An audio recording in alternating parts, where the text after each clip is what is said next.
Vasu sir,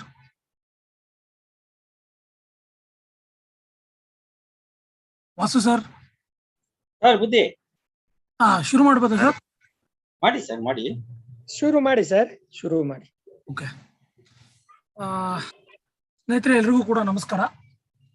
ಮಳೆ ಬೇಸಾಯ ವೇದಿಕೆ ಏನು ಕಳೆದ 3 ದಿನಗಳಿಂದ ಅಕಡಿ ಸಾಲು ಮತ್ತು ಸುಸ್ಥಿರ ಕೃಷಿಗೆ ಸಂಬಂಧಪಟ್ಟಂತೆ ಕಾರ್ಯಕ್ರಮಗಳನ್ನು ಆಯೋಜಿಸ್ಕೊಂಡು ಬಂದಿತ್ತು. ಇವತ್ತು 4ನೇ ದಿನ.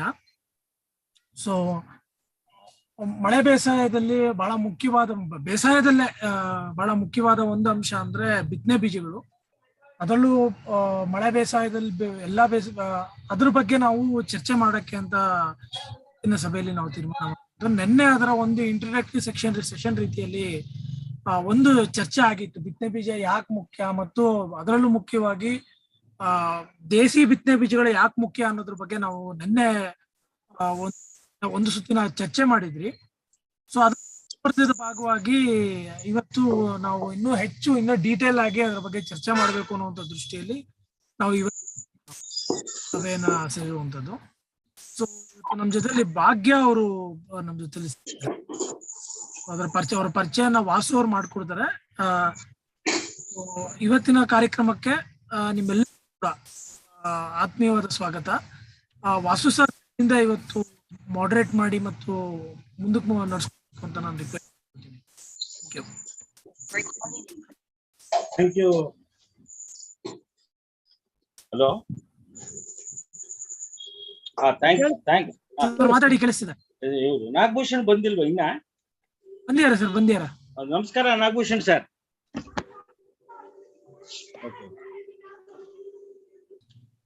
ನಾಗಭೂಷಣ್ ಸರ್.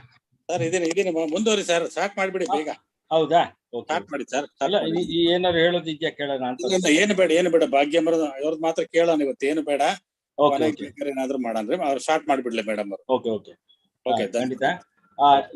ನಮ್ಮ ಮಳೆ ಬೇಸಾಯ ವೇದಿಕೆ ವತಿಯಿಂದ ಇವತ್ತಿನ ಈ ಒಂದು ಬೀಜಗಳು ಮತ್ತೆ ಮಳೆ ಬೇಸಾಯದ ಹಿನ್ನೆಲೆಯಲ್ಲಿ ಏನೇನು ಅನ್ನುವಂಥದ್ರ ಬಗ್ಗೆ ಬಹಳ ವಿಶಿಷ್ಟವಾದಂತ ಒಂದು ಪ್ರಮುಖವಾದಂತ ಒಂದು ಕಾರ್ಯಕ್ರಮ ಇದು ಅಂತ ನಾನು ಅನ್ಕೊಂಡಿದ್ದೇನೆ.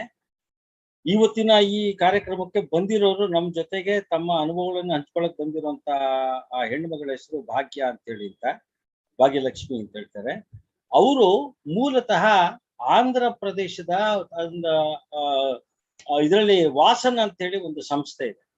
ಆ ವಾಸನ್ ಅನ್ನುವಂತ ಸಂಸ್ಥೆನಲ್ಲಿ ಆಕೆ ಈ ಬೀಜದ ಉದ್ಯಮ ಮತ್ತೆ ಬೀಜದ ಒಂದು ಉತ್ಪಾದನೆ ಮತ್ತು ದೇಸಿ ಬೀಜ ಬ್ಯಾಂಕ್ಗಳು ಮತ್ತು ದೇಸಿ ತಳಿ ಬಿತ್ತನೆ ಬೀಜಗಳು ಮಳೆಯಾಶ್ರಿತ ಬೇಸಾಯದಲ್ಲಿ ಯಾವ ರೀತಿ ಕೆಲಸ ಮಾಡ್ತೇವೆ ಅನ್ನೋದ್ರ ಬಗ್ಗೆನೆ ಸಾಕಷ್ಟು ವರ್ಷಗಳಿಂದ ಆಕೆ ಬಹಳ ಪರಿಶ್ರಮ ಪಟ್ಟು ಕೆಲಸ ಮಾಡಿರೋರು. ಅದ್ರ ಬಗ್ಗೆ ಸಾಕಷ್ಟು ಒಂದು ಅನುಶೋಧನೆಗಳನ್ನಾಗ್ಲಿ ಅಥವಾ ಒಂದು ಸಂಶೋಧನೆಗಳನ್ನಾಗ್ಲಿ ಮಾಡಿರುವಂತದ್ದು, ಮತ್ತೆ ಅದ್ರ ಬಗ್ಗೆ ಸಾಕಷ್ಟು ಮಾಹಿತಿಯನ್ನ ಕೂಡ ಅವರು ಗ್ರಾಮೀಣ ಮಟ್ಟದಲ್ಲಿ ರೈತರೊಂದಿಗೆ ಮಹಿಳೆಯರೊಂದಿಗೆ ಕೆಲಸ ಮಾಡಿ ದಾಖಲು ಮಾಡಿರುವಂತದ್ದು. ಬಹಳ ದೊಡ್ಡ ಹೆಸರು ಭಾಗ್ಯಲಕ್ಷ್ಮಿ ಅವ್ರದ್ದು ಬಿತ್ತನೆ ಬೀಜ, ಅದರಲ್ಲೂ ದೇಸಿ ತಳಿ ಬಿತ್ತನೆ ಬೀಜದ ವಿಚಾರದಲ್ಲಿ. ಇವತ್ತು ಆಕೆ ನಮ್ಮೊಂದಿಗೆ ತಮ್ಮ ಒಂದು ಮಳೆ ಬೇಸಾಯದಲ್ಲಿ ಈ ಬಿತ್ತನೆ ಬೀಜಗಳ ಪಾತ್ರ ಏನು, ಅವುಗಳನ್ನ ಅದರಲ್ಲೂ ದೇಸಿ ಬಿತ್ತನೆ ಬೀಜಗಳ ಒಂದು ವೈಶಿಷ್ಟ್ಯತೆ ಯಾತಿಕ ಮುಖ್ಯ ಆಗ್ತದೆ, ಈಗ ಪರಿಸ್ಥಿತಿ ಏನಾಗಿದೆ, ಅದನ್ನ ಹೇಗೆ ಮುಂದುವರ್ಸ್ಕೊಂಡು ಹೋಗೋದು, ಮತ್ತೆ ಸಮುದಾಯ ಮಟ್ಟದಲ್ಲಿ ಅದನ್ನ ಪ್ರಚಾರ ಮಾಡುವಂಥದ್ದು, ಸ್ಥಾಪನೆ ಮಾಡುವಂಥದ್ದು, ಮುನ್ನಡೆಸೋದು ಹೇಗೆ ಅನ್ನೋದ್ರ ಬಗ್ಗೆ ತಮ್ಮ ಅನುಭವನ ಸ್ವಲ್ಪ ಕಾಲ ಅವರು ಹಂಚ್ಕೊಳ್ತಾ ಇದ್ದಾರೆ. ಮತ್ತೆ ಇಲ್ಲಿ ಒಂದು ಏನಪ್ಪಾ ಅಂತಂದ್ರೆ, ಅವರು ಮೂಲತಃ ತೆಲುಗು ಮಾತಾಡ್ತಾರೆ ಮತ್ತೆ ಇಂಗ್ಲಿಷ್ ನಲ್ಲಿ ಮಾತಾಡ್ತಾರೆ. ನಮ್ಮ ಗುಂಪಿನಲ್ಲಿ ತೆಲುಗು ಬಹುತೇಕ ಜನಕ್ಕೆ ಬರುತ್ತೆ ಅನ್ನೋದು ನನಗೆ ಅನುಮಾನ ಇದೆ. ಹಾಗಾಗಿ ನಾವೇನ್ ಅನ್ಕೊಂಡು ಅವ್ರು ಇಂಗ್ಲಿಷ್ ನಲ್ಲಿ ಮಾತಾಡ್ತಾರೆ, ಅದನ್ನ ಕನ್ನಡಕ್ಕೆ ಟ್ರಾನ್ಸ್ಲೇಟ್ ಮಾಡ್ತೀವಿ ನಾವು. ಹಾಗಾಗಿ ನಿಮ್ಮೆಲ್ಲರ ಒಪ್ಪಿಗೆ ಇದೆ ಅಂತ ತಿಳ್ಕೊಂಡು I will request Bhagya madam to start your sharing. And my only request is to share whatever you share, but sentence by sentence, because as you are speaking in English, that has to be put it into Kannada. So I'm putting little effort to see. I hope it will not be bad for So my sincere request to you to welcome to Male Besaya Vedike Karnataka, Bhagya madam. Thank you, sir. To be frank, most of your you and your team work related to rainfed farming has inspired us.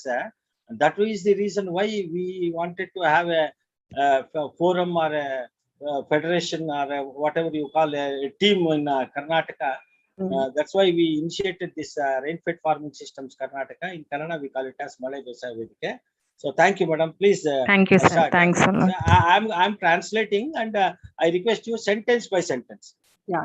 However small it is, no problem, but that will be easy for me. Thank you, ma'am. So, thank you, sir. Namaskaram to all of you. Sir, I have one request, Vasu. Can you please make it this session a bit is interactive session? It will be very difficult for me to, I always prefer to, have an interactive session when farmers are here. I don't know how many are farmers and how many are NGO staff here.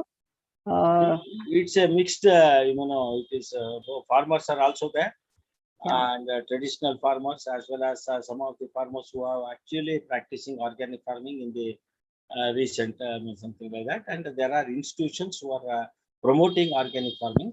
So we have a group we have of all. We have 30 participants 30 now. participants Out of 30, how many can understand Telugu? ಎಷ್ಟು ಜನಕ್ಕೆ ಬರುತ್ತೆ, but difficult to ask in this. No, it's just I'm just having some guess. Probably around 8 to 10, I think. Starting from our Prabhakar, because he is from the border region of Karnataka, the Andhra border, from Mulubagal, so he can understand Telugu very well. Okay. And I think our Nagbhushan sir talks very well Telugu. Then Panish talks very well Telugu. And I do not know about other situations. No, it's okay, sir. So we'll try to have a mix of Telugu and some extent English. Yeah. So, Panish, No, better to put it in English. Yeah, Panish. Screen share करने के लिए screen you need to permit me, or already made? Okay, you already did. Panish, screen. Ma'am, I already gave you the permission. Yeah. No worries.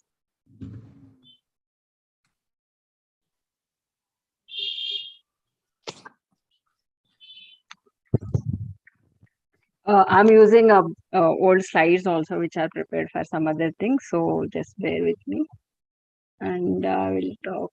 Yeah, I would like to start from this. Yeah. So, ikkada unna raitulu, whoever you are here, can you please just tentatively share your crops which are grown in your respective places? మనము ఉన్న చోట ఏమేం పంటలు వేస్తున్నాం largely.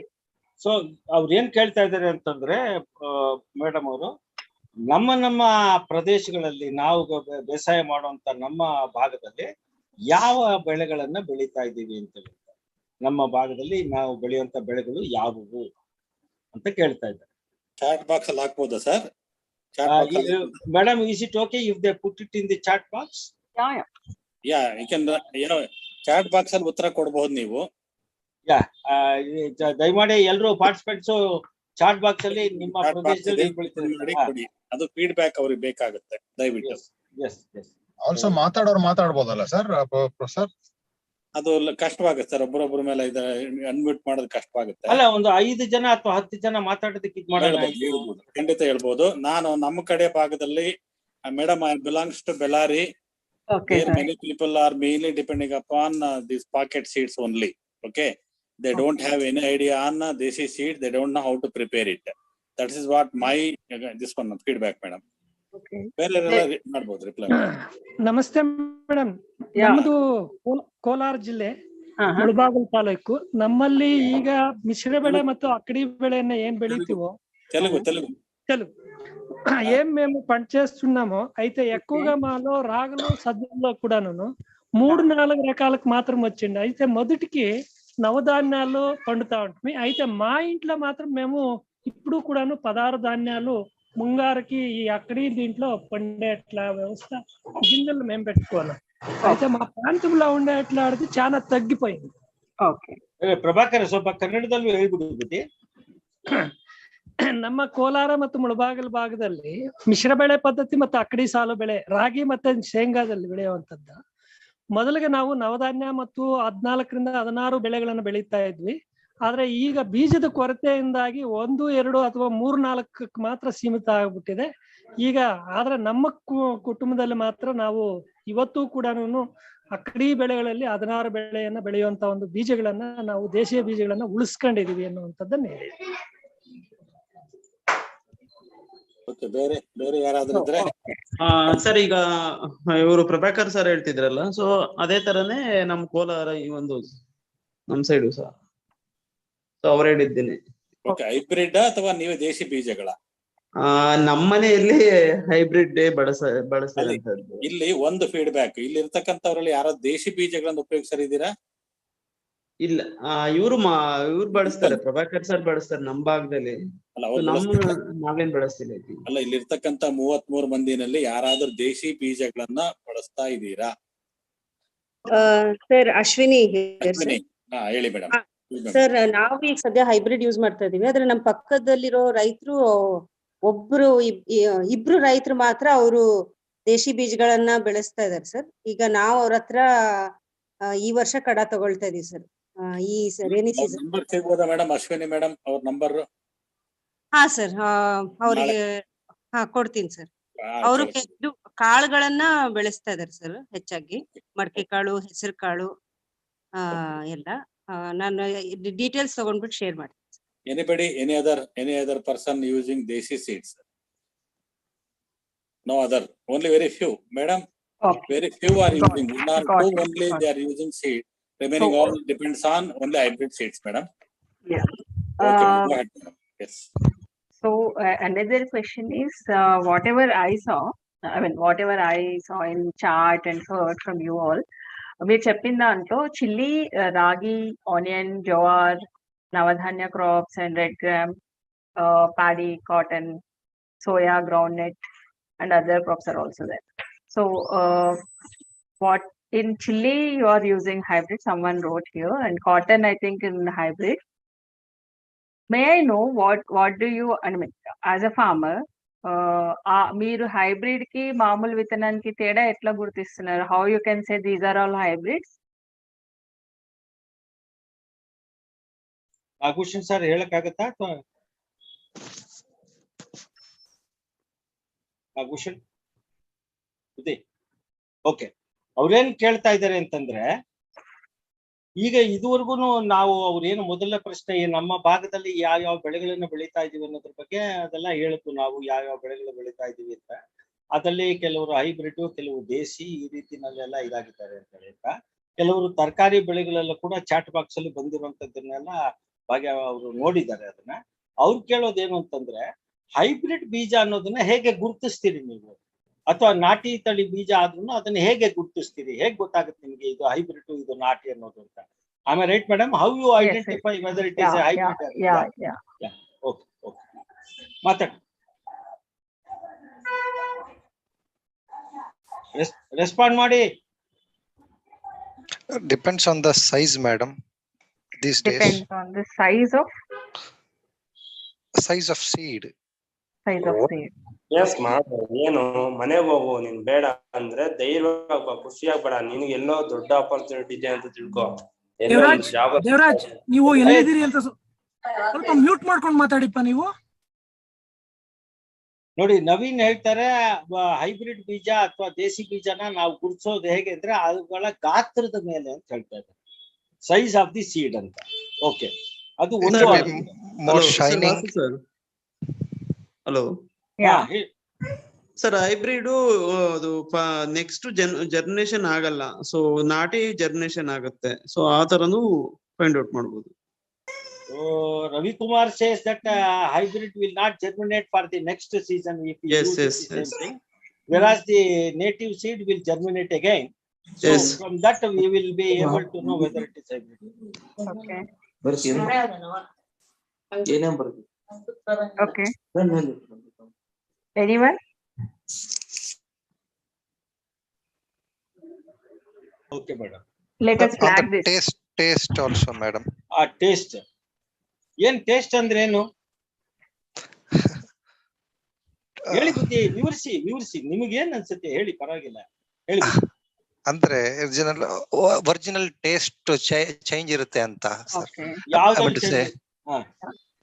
In terms of rice also, in olden days what we were using the rice, it had the good smell when we are cooking, but these days we are not able to find that smell. Okay, ಅವ್ರು ಹೇಳೋ ಪ್ರಕಾರ ರುಚಿ ಕೂಡ ಬೇರೆ ಆಗಿರುತ್ತೆ. ದೇಸಿ ತಳಿ ಆದ್ರೆ ರುಚಿ ಚೆನ್ನಾಗಿರುತ್ತೆ, ಹೈಬ್ರಿಡ್ ಆದ್ರೆ ರುಚಿ ಇರಲ್ಲ. ನಾವು ಮಾಡೋ ಅಡಿಗೆಗಳ ವಾಸನೆಯಲ್ಲೇ ಗೊತ್ತಾಗ್ಬಿಡುತ್ತೆ ಇದು ಯಾವ್ದು ಅಂತ ಹೇಳಿ ಅಂತ ಅವ್ರು ಹೇಳ್ತಾರೆ. Very good. ಬೇರೆ ಯಾರಾದ್ರೂ ಹೇಳೋರು ಇದ್ದೀರಾ? Okay. So we'll flag this one. We'll deal in next few minutes. Yeah. And మీరు ఇప్పుడు మీరు చెప్పిన పంటలలో ఏ పంటలు మీ ఇంట్లో నుండి విత్తనం వస్తుంది? Which are the crops seeds are coming from your home? And I can understand that hybrids, whatever you are saying, from the stores you are getting that. And ఇంట్లో నుండి వస్తున్న పంటలు ఏంటి? ಅವ್ರೇನ್ ಕೇಳ್ತಾರೆ, ನೀವು ಬೆಳೀತಾರಂತ ಬೆಳೆಗಳಲ್ಲಿ ಮನೆಯಿಂದ ಬಳಸಿರುವಂತ ಅಂದ್ರೆ ನಿಮ್ಮ ಮನೆದೇ ಆಗಿರುವಂತ ಬಿತ್ತನೆ ಬೀಜಗಳು ಯಾವುವು, ಅಂಗಡಿಯಿಂದ ತಂದಿರುವಂತ ಹೈಬ್ರಿಡ್ ಬೀಜಗಳು. ಯಾಕೆಂದ್ರೆ ಹೈಬ್ರಿಡ್ ಬೀಜಗಳು ಅಂದ್ರೆ ಅಂಗಡಿಯಿಂದಾನೇ ಸಾಮಾನ್ಯಕ್ಕೆ ಬರೋದು. ಸೊ ಮನೆಯಿಂದ ನೀವೇನು ಬಳಸ್ತಾ ಇದ್ರಿ ನಿಮ್ಮದೇ ಆದಂತ ಬಿತ್ತನೆ ಬೀಜಗಳು ಅವು ಯಾವುವು ಅಂತ ಕೇಳ್ತಾ ಇದ್ದಾರೆ.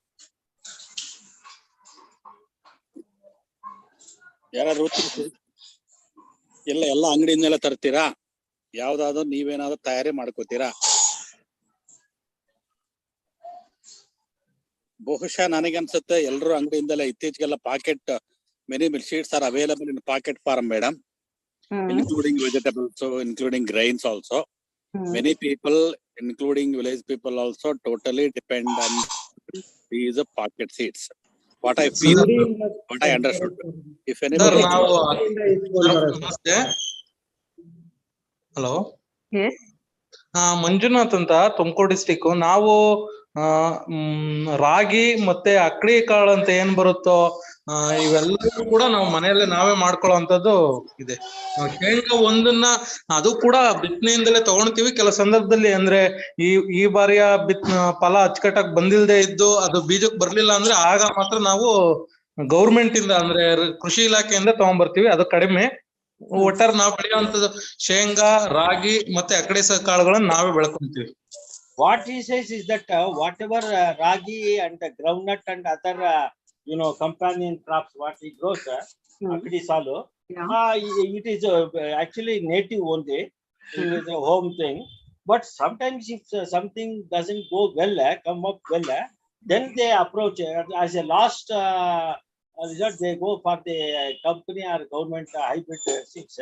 Normally they use the native seeds only. That's what he says. He's from Tumkur, Manjunath. Okay. Tumkurlo meeru I mean how many percentage of area under this akkidi salu generally? Just like that gut estimation.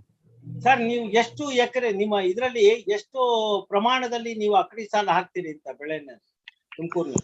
Vasu sir, ನಾವು ಈಗ ನಮ್ಮ ಹಳ್ಳಿ ಕಡೆಯಲ್ಲಿ especially Sira ತಾಲೂಕಿನಲ್ಲಿ ಎಲ್ಲರೂ ಕೂಡ ಈಗೇನು commercial crops ಇದಾವೆ ಅದನ್ನ ಬಿಟ್ಟು ಯಾರೆಲ್ಲ ಇದಕ್ಕೆ ಮಳೆ ಆಶ್ರಿತ ವ್ಯವಸಾಯ ಮಾಡ್ತಾರೋ ಅದ್ರಲ್ಲಿ ಪ್ರತಿಯೊಬ್ರು ಕೂಡ ಬಳಸ್ತಾರೆ ಸರ್ ಅಕ್ಕಡಿ ಸಾಲು.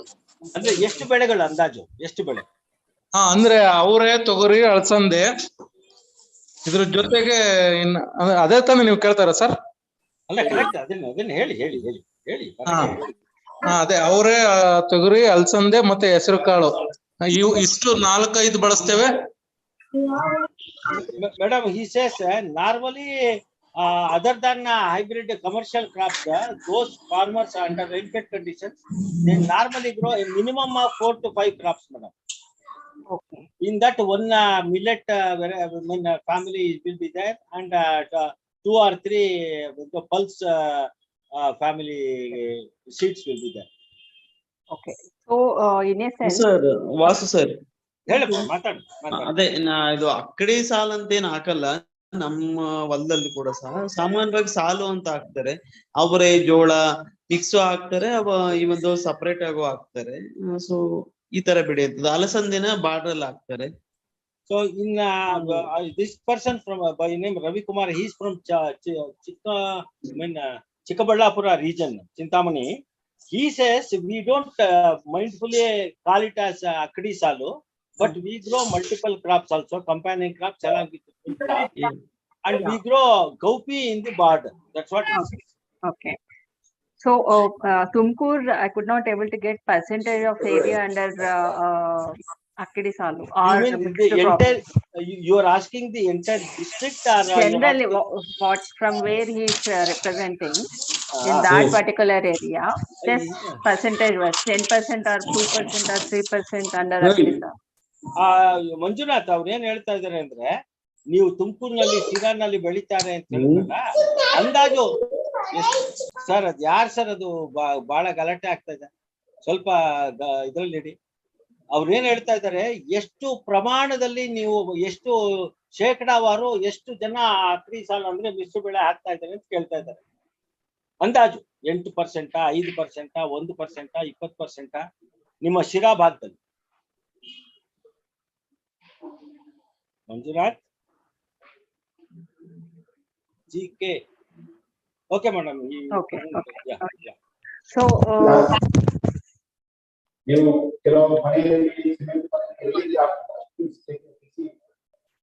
Madam, continue.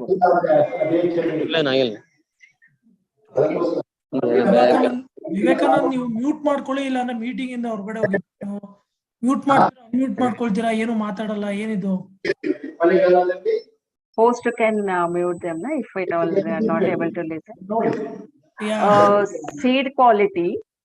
I just wanted to know what is your understanding as a farmer when you call it as a quality seed, or how you can say this seed is good quality. ಅವ್ರೇನ್ ಕೇಳ್ತಾರೆ ಮತ್ತೊಂದು ಪ್ರಶ್ನೆ, ಈಗ ಬೀಜದ ಗುಣಮಟ್ಟ, ಯಾವಾಗ ನೀವು ಬೀಜದ ಗುಣಮಟ್ಟ, ಇದು ಈ ಬೀಜ ಗುಣಮಟ್ಟದಲ್ಲಿ ಚೆನ್ನಾಗಿದೆ ಅಂತ ಕರಿತೀರಿ, ಯಾವ ಆಧಾರದ ಮೇಲೆ ಅದನ್ನ ಗುಣಮಟ್ಟ ಚೆನ್ನಾಗಿದೆ ಅಂತ ಕರಿತೀರಿ ಅನ್ನೋದನ್ನ ಅವ್ರು ಕೇಳ್ತಾ ಇದ್ದಾರೆ. ನೀವು ಬೀಜವನ್ನ ಗುಣಮಟ್ಟವನ್ನ ಯಾವ ರೀತಿನಲ್ಲಿ ನಿರ್ಧಾರ ಮಾಡ್ತೀವಿ ಅಂತ ಕೇಳ್ತಾ ಇದ್ದಾರೆ. ಮಾತಾಡಿ. Generally, germination is very high. Based on that, generally the quality of seed is okay, qualified, madam, actually. Okay. Germination is one. Yeah. Nagabhushan ಅವ್ರು ಹೇಳ್ತಾರೆ, ಈ ಮೊಳವಿಕೆ ಪ್ರಮಾಣ ನಾವು ನೋಡ್ತೀವಿ, ಮೊಳವಿಕೆ ಪ್ರಮಾಣ ಹೆಚ್ಚಾಗಿದ್ದಷ್ಟು ಬೀಜದ ಗುಣಮಟ್ಟ ಚೆನ್ನಾಗಿದೆ ಅಂತ ತೀರ್ಮಾನ ಮಾಡ್ತೀವಿ. ಬೇರೆಯವರು and yield, madam, ಇಳುವರಿ and resistance power to that seed when it grows as a plant. Okay. ಆಮೇಲೆ ಆ ಬೀಜಕ್ಕೆ ಇರುವಂತ ನಿರೋಧಕ ಶಕ್ತಿ ಯಾವ್ದಾದಿದೆ, ಇವುಗಳೆಲ್ಲರ ಆಧಾರದ ಮೇಲೆ ಆ ಬೀಜದ ಗುಣಮಟ್ಟ ಚೆನ್ನಾಗಿದೆ ಅಂತ ನಾವು ತೀರ್ಮಾನ ಮಾಡ್ತೀವಿ. ಮುಂದೆ and adjustable to that environment. ಅಂದ್ರೆ ಅಲ್ಲಿನ ವಾತಾವರಣಕ್ಕೆ ಹೊಂದ್ಕೊಳ್ಳುವಂತ ಗುಣ, ಇದೆಲ್ಲವನ್ನು ನಾವು ನೋಡ್ತೀವಿ ಗುಣಮಟ್ಟನ ತೀರ್ಮಾನ ಮಾಡೋದಕ್ಕೆ. ಸರ್, ಇದು ನಾವು ತಿಳ್ಕೊಂಡಿರೋದು ಅಥವಾ ಓದ್ಕೊಂಡಿರೋದು ಹೇಳ್ದಂಗ ಆಗ್ತಾ ಇದೆ. ಬಟ್ ನಾರ್ಮಲಿ ನಮ್ಮ ಮನೆಯಲ್ಲಿ ಏನ್ ಮಾಡ್ತೀವಿ ಅಂತಂದ್ರೆ, ಉದಾಹರಣೆಗೆ ಶೇಂಗಾ ಆದ್ರೆ ಏನ್ ಮಾಡ್ತೀವಿ, ಎಲ್ಲ ತಗೊಂಡು ಕಿತ್ತು ಬಿಡಿಸಿ ಆದ್ಮೇಲೆ ಅದನ್ನ ತೂರಿ ಯಾವ್ದು ಸ್ವಲ್ಪ ಗಟ್ಟಿಯಾಗಿ ಉಳ್ಕೊಳುತ್ತೋ ಕಾಳು ಅನ್ನೋದು, ಅದನ್ನ ನಾವು ಶೇಂಗಾದಲ್ಲಿ ಆಯ್ಕೆ ಮಾಡ್ಕೊಳ್ತೇವೆ. ಇನ್ನು ಉಳಿದವು ಎಲ್ಲ ಏನ್ ಅಕ್ಕಡಿ ಕಾಳುಗಳಿದಾವೆ ಅವುಗಳು ಕೂಡ ಅಷ್ಟೇನೆ, ನಾವು ಕ್ಲೀನ್ ಮಾಡಿ ತೂರೋದು ಅಂತದೆಲ್ಲ ಮಾಡ್ಕೊಂಡ ಮೇಲೆ, ಮತ್ತೆ ನಮ್ಮಮ್ಮ ಜರಡಿ ಹಿಡಿಯೋದು ಆ ತರದೆಲ್ಲ ಮಾಡ್ಕೊಂಡು ಗಟ್ಟಿ ಕಾಳು ಅಂತ ಯಾವ್ದು ಉಳಿದಿರುತ್ತೋ ಅದನ್ನ ಮಣ್ಣಚ್ಚಿ ಎತ್ತಿಟ್ಕೊಂಡು ನಾವು ಬಳಸ್ತೀವಿ ಸರ್ ನಾರ್ಮಲಿ. ಅದನ್ನ ಗುಣಮಟ್ಟ ಅಂತ ಕರಿತೀರಿ ನೀವು. ಇನ್ನು ನಮ್ಮ ಕಡೆ ಏನ್ ಮಾಡ್ತೀವಿ ಅಂತಂದ್ರೆ, ಒಂದ್ ನಿಮಿಷ ರವಿ, ಒಂದ್ ನಿಮಿಷ. Madam, what he says that it is generally what they are reading in the books, that's what they are sharing. But in our place, whether it is groundnut or any other seed, after the harvest, we do the what you say shredding, sir. ತೂರೋದು ಅಂದ್ರೆ what you call, I do not know. ಅಂದ್ರೆ ವಿಂಗಡಿಸೋದು sir, ಜರಳು ಮತ್ತೆ ಇದು ಗಟ್ಟಿದು ಅಂತ ಹೇಳಿ. So they bifurcate it from the the low quality as well as with the high quality seeds, depending upon their size and their what you say the weight. Based on that they decide the quality of the seed. Okay. Ravi. Yes sir. ಅದೇ sir, ನಮ್ ಕಡೆ ಏನ್ ಮಾಡ್ತೀವಿ ಅಂತಂದ್ರೆ, ಈಗ ಫಸಲ್ ಬಂದಿರುತ್ತೆ, ಫಸಲ್ ಬಂದಾಗ ಗೊತ್ತಾಗುತ್ತೆ ಯಾವ್ದು ಚೆನ್ನಾಗಿ ಬೆಳವಣಿಗೆ ಆಗಿದೆಯಾ, ಅದನ್ನ ಸಪರೇಟ್ ಆಗಿ ತೆಗೆದು ಬಿತ್ತನೆಗೆ ಮಾಡಂತದ್ದು. ರಾಗಿ ತೆನೆ ಆಗಿರ್ಬೋದು, ಜೋಳ ಆಗಿರ್ಬೋದು, ಕಾಳ ಆಗಿರ್ಬೋದು, ಇವನ್ನೆಲ್ಲ ಆತರ ಮಾಡ್ತಾರೆ. Yeah. They are also following the similar method of bifurcating the quality with the ಅಲ್ಲ ಅವ್ರು ಹೇಳ್ತಿದ್ರು ಸೊ ತೂರೋದು ಜರಡೋದು ಅದು ಯಾವ್ದು ಹಾರ್ವೆಸ್ಟಿಂಗ್ ಮಾಡಿದಾಗ ಅಂತ. ಸೊ ನಾವ್ ಹಾರ್ವೆಸ್ಟಿಂಗ್ ಮಾಡಿದಾಗ ಅದನ್ನ ಮಾಡಲ್ಲ. ಸೊ ಆ ಕಾಯಿನೇ ತೆಗೆದ್ ಮಾಡಕ್ತಿವಿ, ತೆನೆನೇ ತೆಗೆದ್ ಮಾಡಕ್ತಿವಿ ನಾವು. ಅವರು ಹೇಳಿದ್ದು ಅದೇ ಹಂಗೇನೆ, ಯಾರು ಮಂಜುನಾಥ್ ಹೇಳಿದ್ದು ಅದೇ. Okay sorry, okay madam. Okay, it's nice. So we'll move to this thing. So largely we are representing rain-fed areas, right? We are all, are we from canal area also in this group? Canal area, yeah, some of them. Okay, ನಿಮ್ಮಲ್ಲಿ ಎಲ್ಲಾರು ಕಾಲುವೆ ನೀರು ಬಳಸ್ತಾರ ಯಾರು ಇದ್ದೀರಾ? ನಮ್ ಭಾಗಕ್ಕೆ ನಾವು ಬಂದಿಲ್ಲ.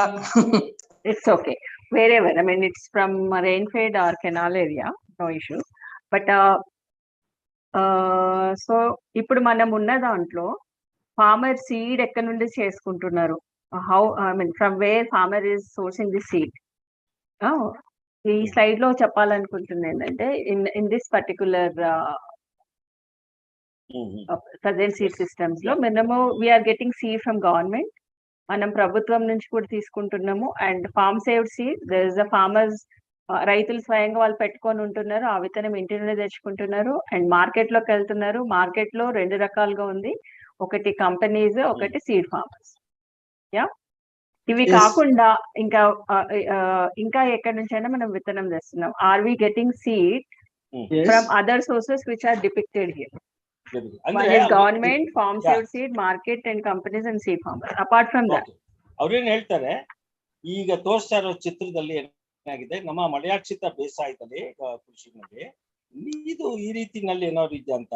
ಪ್ರೆಸೆಂಟ್ ಸೀಡ್, ಸದ್ಯದಲ್ಲಿ ಬಿತ್ತನೆ ಬೀಜದ ವ್ಯವಸ್ಥೆ ನಮ್ಮಲ್ಲಿ ಹೇಗಿದೆ, ಬೀಜಗಳು ಸರ್ಕಾರದಿಂದ ಇಲ್ಲ ರೈತರಿಂದ, ರೈತರಿಗೆ ಫಾರ್ಮರ್ಸ್ ಏನು ಅದನ್ನ ಉಳಿಸ್ಕೊಂಡು ಬೆಳೆಸ್ಕೊಂಡು ಬಂದಿದ್ದಾರೆ ಅವರಿಂದ, ಇಲ್ಲ ಮಾರುಕಟ್ಟೆ ಸಂತೆ ಅಂತ ಹೇಳ್ತಾರಲ್ಲ ಆ ರೀತಿನಲ್ಲಿ, ಯಾವಾಗಲೂ ನಾಗಭೂಷಣ್ ಅವ್ರು ಹೇಳ್ತಾರೆ ಸಂತೆನಲ್ಲಿ ಸಿಗುತ್ತೆ ಅಂತ, ಆ ರೀತಿನಲ್ಲಿ, ಇಲ್ಲ ಕಂಪನಿಗಳು ಕೊಡುವಂತದ್ದು, ಅಥವಾ ಬಿತ್ತನೆ ಬೀಜವನ್ನೇ ಬೆಳೆಗಾರ ಮಾಡ್ತಾರಲ್ಲ ಬೀಜೋತ್ಪಾದನೆ ಮಾಡುವಂತ ರೈತರು, ಅವರಿಂದ ಮಾಡ್ತಾ ಇದ್ದೀರಾ ಅಂತ ಕೇಳ್ತಾರೆ. ಸರ್ ವಾಸು ಸರ್, ಇಲ್ಲಿ ಏನು ಇದು ಸ್ಲೈಡ್ ಬಂದಿದೆಯೋ ಆ ಮೆಥಡಾಲಜಿನಲ್ಲೇ ಮಾಡ್ತಿರಂತದ್ದು ನಮ್ಮನೆ. ಓಕೆ, ಬೇರೆಯವರು ಉತ್ತರ ಕೊಟ್ಟಿದ್ದೆ ಮಾಡಿ. Yeah. So I think I'm not sure in your area which box, are we using more seed, I mean much of the seed from farm saved seed or government and markets and company? That depends on your crops and your no access to the markets and I mean resources which you have. Okay? Yeah, ಅವ್ರೇ ಒಂದು minute, ಅವ್ರೇನ್ ಹೇಳ್ತಾರೆ ಅಂದ್ರೆ, ಈಗ ಇಲ್ಲಿ ತೋರಿಸಿರುವಂತ 5 ಮೂಲಗಳಿದ್ದಾವೆ. ಯಾವುದು ನಮಗೆ ಬಿತ್ತನೆ ಬೀಜ ಸಿಗೋದು, ಕಂಪನಿಗೆ ಆಗ್ಬೋದು, ಅಥವಾ ಬೀಜೋತ್ಪಾದನೆ ಮಾಡೋ ರೈತರಾಗ್ಬೋದು, ಅಥವಾ ಮಾರುಕಟ್ಟೆ ಸಂತೆ ಆಗ್ಬೋದು, ಅಥವಾ ಸರ್ಕಾರ ಕೊಟ್ಟಿರೋದು, ಅಥವಾ ರೈತರೇ ಬೆಳೆಸಿ ಉಳಿಸಿರೋದು. ನಾವು ಹೆಚ್ಚು ಯಾವ ಒಂದು ಇದಕ್ಕೆ ನಾವು ಮಾರು ಹೋಗ್ತೀವಿ ಅಥವಾ ಯಾವ್ದನ್ನ ನಾವು ಅವಲಂಬಿಸಿದ್ವಿ ಅಂತ, ನಾವು ಬೆಳೆಯುವಂತ ಬೆಳೆಗಳ ಆಧಾರದ ಮೇಲೆ ನಾವು ಆಯಾ ಒಂದು ಇದಕ್ಕೆ ಸೀಡ್ ನ ಪರ್ಚೇಸ್ ಮಾಡೋದಕ್ಕೆ ಹೋಗ್ತೀವಿ ಅಂತ ಹೇಳಿ ಹೇಳ್ತಾ ಇದ್ದಾರೆ. Continue madam. Bhagya madam. Yes. So moving to next. So where companies are coming in, no? Companies are investing money for making profit. Sure. Right? So meeting ನಾಗಿದ್ದೆ. ನಾ ಆಮೇಲೆ ಮಾಡ್ಲಿ. ಯಾರದು ಸರ್? ನಿಮಗೆ ಅಷ್ಟು ನಾವು ಇದ್ರಲ್ಲಿ ಮಾಡ್ತೀವಿ, ಅಷ್ಟು ಜೋರಾಗಿ ಮಾತಾಡ್ತೀರಲ್ಲ, ಮ್ಯೂಟ್ ಮಾಡ್ಕೊಳ್ಳಿ ಬುದ್ಧಿ please. Bhagya madam. So I mean, why companies are not in all the crops and all the seeds? Why companies are not involved in all the crop seeds? They are into few crops and they are investing their money to get profits. Okay. Right? So if you see this slide, you can see that there is a pollination and volume and value and area and type. Okay. So in this, if you see this, where companies are coming in, companies are present in cross-pollinated crops where your seed requirement is in grams. Okay, it's not in 90 kg, 60 kg kind of seed rate per acre. If that is the case, they are not into the one particular crop, and their value should be high, and area should be high, and the type is hybrid. Okay. So company వాళ్ళు దేంట్లో డబ్బులు invest చేస్తున్నారు విత్తనాలలో అంటే seed ఇండస్ట్రీలో ఎక్కడైతే cross pollinated జరిగి దాంట్లో hybrids లోకి వెళ్ళగలిగిన పంటలు ఉన్నాయో ఆ పంటలు రైతుకి తక్కువ మోతాదులో విత్తనం అవసరం ఉండదు, లో క్వాంటిటీస్ లో ఎక్కువ విలువ ఉన్న సీడ్ లో మటుకే వాళ్ళు ఎక్కువ ఏరియాలో కూడా రైతులు పండిస్తుంటే మటుకే companies will come in. Okay. So where the crops, the companies are investing in crops where cross-pollinated and type of the seed is hybrid and volume of the seed requirement per acre is in little quantities, and their value should be high and area should be high. In that cases, companies are coming into seed industry. They are investing on that. Yeah, idu chitra I will explain it, madam. Thank you. ನೋಡಿ, ಈ ಚಿತ್ರ ನೋಡಿ, ಕಂಪನಿಗಳು ಬೀಜೋತ್ಪಾದನೆ ಮಾಡ್ತವೆ, ಬೀಜ ಮಾರಾಟ ಮಾಡ್ತವೆ ಅನ್ನೋದು ನಮ್ಗೆಲ್ಲ ಗೊತ್ತಿದೆ. ಆದ್ರೆ ಕಂಪನಿಗಳು ನಾವು ಬೆಳೆಯೋ ಎಲ್ಲಾ ಬೀಜಗಳನ್ನು ಯಾಕೆ ಅವರು ಉತ್ಪಾದನೆ ಮಾಡ್ತಾ ಇಲ್ಲ? ಯಾಕೆ ಸೀಮಿತವಾಗಿ ಕೆಲವೇ ಬಿತ್ತನೆ ಬೀಜಗಳನ್ನ ಮಾತ್ರ ಅವರು ಉತ್ಪಾದನೆ ಮಾಡಿ ಮಾರಾಟ ಮಾಡ್ತಾ ಇದ್ದಾರೆ? ಆ ಹಿನ್ನೆಲೆಯಲ್ಲಿ ಈ ಒಂದು ಚಿತ್ರವನ್ನ ತೋರಿಸ್ತಾ ಇದ್ದಾರೆ. What does seed company sir ಅಂದ್ರೆ ಬೀಜೋತ್ಪಾದನೆ ಮಾಡುವಂತ ಕಂಪನಿಗಳು ಏನ್ ಮಾಡ್ತಾ ಇದ್ದಾವೆ ಅಂತಂದ್ರೆ, ಆ ಕಂಪನಿಗಳು ಪಾಲಿನೇಷನ್, ಎಸ್ಪೆಷಲಿ ಕ್ರಾಸ್ ಪಾಲಿನೇಷನ್, ಎಂತೆಂತ ಬೀಜಗಳನ್ನ ಅವರು ಉತ್ಪಾದನೆ ಮಾಡಿ ಮಾರಾಟ ಮಾಡ್ತಾರೆ ಅಂತಂದ್ರೆ ಕ್ರಾಸ್ ಪಾಲಿನೇಷನ್ ಆಗಿರ್ಬೇಕು. ಒಂದು, ಅದರ ಬೀಜ ನೀವು ಕೊಂಡ್ಕೊಳ್ಬೇಕು ಅಂದ್ರೆ ಅದರ ಒಂದು ಪ್ರಮಾಣ ಏನಿದೆ ಅದು ಕಡಿಮೆ ಇರ್ಬೇಕು, ಮತ್ತೆ ಅದಕ್ಕೆ ಬೆಲೆ ಜಾಸ್ತಿ ಇರ್ಬೇಕು, ಮತ್ತೆ ಆ ಬೀಜಗಳನ್ನ ನೀವು ಹೆಚ್ಚು ಪ್ರದೇಶದಲ್ಲಿ ವ್ಯಾಪ್ತಿಯ ಪ್ರದೇಶವಾರು ಹೆಚ್ಚು ಪ್ರದೇಶದಲ್ಲಿ ಬೆಳೆಯುವಂತ ರೀತಿನಲ್ಲಿ ಇರ್ಬೇಕು. ಮತ್ತೆ ಆ ಬೀಜದ ವಿಧ ಯಾವುದು ಅಂದ್ರೆ ಅದು ಹೈಬ್ರಿಡ್ ಬೀಜ. ಇಂಥವನ್ನೇ ಮಾತ್ರ ಅವರು ಬಹಳ ಸೆಲೆಕ್ಟಿವ್ ಆಗಿ ಅಂದ್ರೆ ಇಂತಿಂತದ್ದನ್ನೇ ಮಾಡ್ಬೇಕು ಅಂತ ತೀರ್ಮಾನ ಮಾಡ್ಕೊಂಡೇನೆ ಅವರು ಕೆಲವೇ ಬೀಜಗಳನ್ನ ಉತ್ಪಾದನೆ ಮಾಡ್ತಾರೆ. ನಮಗೆ ಬೇಕಾಗಿರೋ ನಾವು ಬೆಳೆಯುವಂತ ಎಲ್ಲಾ ಬೀಜಗಳನ್ನು ಕಂಪನಿಯವರು ಉತ್ಪಾದನೆ ಮಾಡೋದಿಲ್ಲ. ಯಾಕೆ? ಬಹಳ ಮುಖ್ಯವಾಗಿ ಸ್ಪಷ್ಟತೆ ಇದೆ ಅಂತಂದ್ರೆ, ಅವರು ಬೀಜೋತ್ಪಾದನೆ ಮಾಡಿರುವಂತದ್ದನ್ನೇ ಮಾರುಕಟ್ಟೆಗಾಗಿ ಲಾಭ ಗಳಿಸೋದಕ್ಕೋಸ್ಕರ. ಆ ಹಿನ್ನೆಲೆಯಲ್ಲಿ ಯಾವುದು ಸುಲಭ ಆಗುತ್ತೆ, ಅತ್ಯಂತ ಸಣ್ಣ ಪ್ರಮಾಣ, ಈಗ ನಾವು ರಾಗಿ ಬೇಕು ಒಂದು ಎಕರೆಗೆ ಅಥವಾ ಬೇರೆ ಇದು ಬೇಕು ಅಂತಂದ್ರೆ ಅದು ಸುಮಾರು ಕೆಜಿಗಳಷ್ಟು ಬೇಕಾಗುತ್ತೆ. ಆದ್ರೆ ನೀವು ಅದೇ ತರಕಾರಿ ಬೆಳೆಗಳನ್ನ ಎಕರೆ ವಾರು ಪ್ರದೇಶದಲ್ಲಿ ಬೆಳೆಸ್ಬೇಕು ಅಂತಂದ್ರೆ ನಿಮಗೆ ಗ್ರಾಮಗಳಲ್ಲೂ 100-200 ಗ್ರಾಮ್ ಒಳಗಡೆ ಮುಂದೋಗುತ್ತೆ. ಹೌದಲ್ವಾ?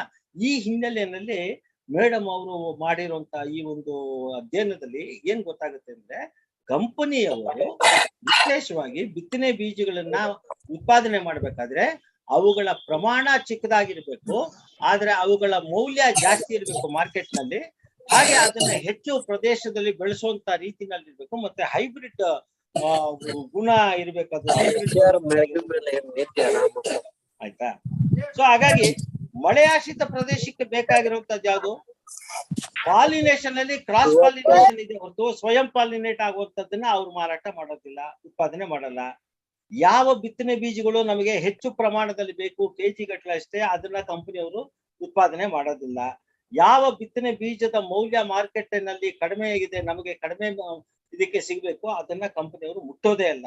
ಮತ್ತೆ ನಾವು ಹೆಚ್ಚು ಪ್ರದೇಶದಲ್ಲಿ ಬೆಳೆಸ್ಬೇಕು ಅಂತಿರೋದನ್ನ, ಅದು ಕಡಿಮೆ ಪ್ರದೇಶದಲ್ಲಿ ಬೆಳೆಸ್ಬೇಕು ಅಂತಿರುವಂತ ಬೆಳೆಗಳನ್ನು ಕೂಡ ಬೀಜಗಳನ್ನ ಅವರು ಇದು ಮಾಡೋದಿಲ್ಲ. ಮತ್ತೆ ನಮಗೆ ದೇಸಿ ತಳಿ ಬಿತ್ತನೆ ಬೀಜಗಳು ಬೇಕು ಅಂದ್ರೆ ಕಂಪನಿಯವರು ಅದನ್ನು ಮುಟ್ಟೋದಿಲ್ಲ. ಯಾಕಂದ್ರೆ ಒಂದು ನಿರ್ದಿಷ್ಟ ಉದ್ದೇಶದಿಂದಲೇ ಕಂಪನಿಯವರು ಈ ಬಿತ್ತನೆ ಬೀಜಗಳನ್ನ ಸೃಷ್ಟಿ ಮಾಡ್ತಾ ಇದ್ದಾರೆ, ಕೆಲವೇ ಬಿತ್ತನೆ ಬೀಜಗಳನ್ನ ಮಾಡ್ತಾ ಇದ್ದಾರೆ ಅಂತ ಈ ಒಂದು ಚಿತ್ರ ತೋರಿಸ್ತಾ ಇದೆ.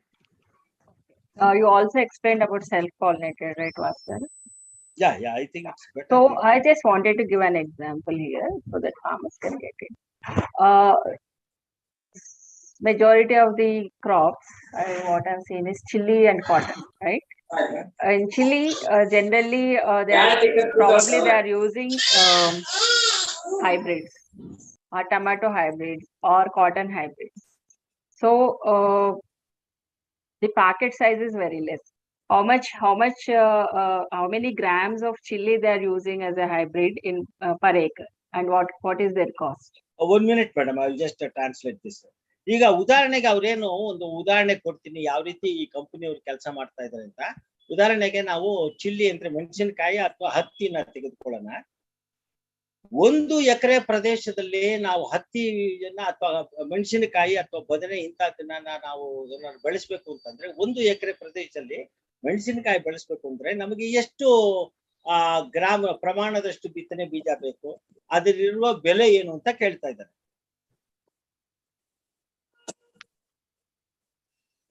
హలో యా మిరపలో ఎన్ని గ్రాముల విత్తనం ఒక ఎకరానికి వాడుతున్నారు? వాటి ధర ఎంత ఉంది మార్కెట్ లో? ఆ క్వశ్చన్ ಸ್ವಲ್ಪ ಯೂಸ್ ಹೇಳಕ್ಕಾಗುತ್ತಾ? ಸರ್ ಅವರು ಯೂಸ್ ಮಾಡ್ತಾರೋ ಮೆಣಸಿನಕಾಯಿ ಎಷ್ಟು ಗ್ರಾಮ್ ಯೂಸ್ ಮಾಡ್ತಾರೋ 1 ಎಕರೆಗೆ, ಮತ್ತೆ ಅದ್ರ ಕಾಸ್ಟ್ ಎಷ್ಟಾಗುತ್ತೆ ಮಾರ್ಕೆಟ್ ಅಲ್ಲಿ ಅಂತ ಕೇಳ್ತಾವ್ರೆ. ಸರ್ ನಾನು ಹತ್ತಿಗೆ ಹೇಳೋದಕ್ಕೆ ಸಾಧ್ಯ ಆಗುತ್ತೆ, ಇಲ್ಲಿ ನಮ್ಮ ಸ್ನೇಹಿತರು ಹೇಳ್ತಾವ್ರೆ 1 ಎಕರೆಗೆ ಅವರು 1 kg ಬಳಸ್ತಾರಂತೆ, ಅದು 1000 ರೂಪೀಸ್ ಇರುತ್ತೆ ಅಂತ ಹೇಳ್ತಿದ್ದಾರೆ ಸರ್. ಯಾವ್ದು? ಹತ್ತಿ. ಹತ್ತಿ. Cotton they use 1 kg per acre and yeah, that's what they say. 1000 rupees per Haveri ನಮ್ಮ ಸ್ನೇಹಿತರು. ಓಕೆ. ಸೊ ಚಿಲ್ಲಿ ಮೆಣಸಿನಕಾಯಿ ಯಾರು ಬೆಳಿತಾ ಇದೀರಿ, ಅವರು 1 ಎಕರೆಗೆ ಎಷ್ಟು ಗ್ರಾಮ್ ಬೀಜ ಯೂಸ್ ಮಾಡ್ತೀರಿ, ಮತ್ತೆ ಅದೇ ಎಷ್ಟು ರೇಟ್ ಆಗುತ್ತೆ ಮಾರ್ಕೆಟ್ ಅಲ್ಲಿ ಅಂತ ಕೇಳ್ತಾವ್ರೆ. ಯಾರಾದ್ರೂ ಮೆಣಸಿನಕಾಯಿ ಬೆಳೆಯೋರು ಇದ್ರೆ. ಸರ್ ನಾವು ಬೆತ್ತಲ ಭೂಮಿ ಅಂದ್ರೆ ಒಣ ಬೇಸಾಯಕ್ಕೆ ಚಿಲ್ಲಿ ಬೆಳಿತಾ ಇದೀವಿ.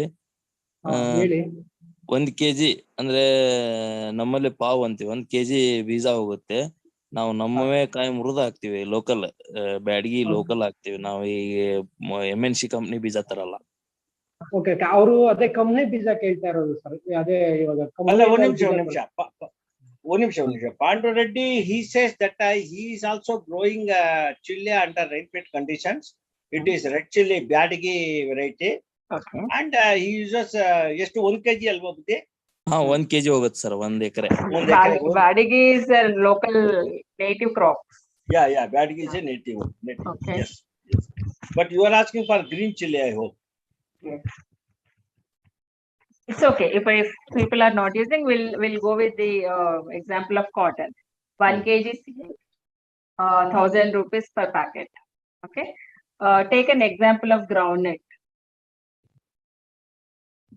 ನೆಲಗಡಲೆ ಶೇಂಗಾಗೆ ಎಷ್ಟಾಗ್ಬೋದು ಉದಾಹರಣೆ ಕೊಡಿ.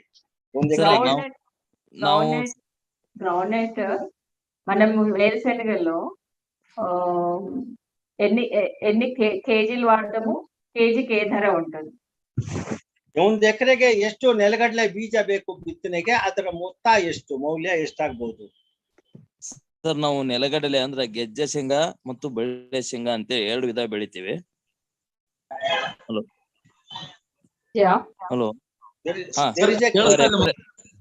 ಪರ್ ಎಕರೆ 30 kg ಹಾಕ್ತಿವಿ. ಓನ್ ಆಗಿ ಬೆಳೆದಿದ್ವಿ, ತೂರಿ ಮುಂದ್ ರಾಶಿ ಮುಂದ್ ಬಂದಿದ್ವಿ, ತೆಗೆದಿಟ್ಟು ಮುಂದಿನ ವರ್ಷ ಬಳಕೆ ಮಾಡ್ತೀವಿ. That it's a creeper variety is there, and another one is ಗೆಜ್ಜೆ ಶೇಂಗಾ which they call it. Okay. They 30 kgs they use per acre. Creeper a bunch type. Bunch type. Okay. Only 30 kg. ಕಾಳು ರೀ 30 kg ಕಾಳು. 30 kg seed.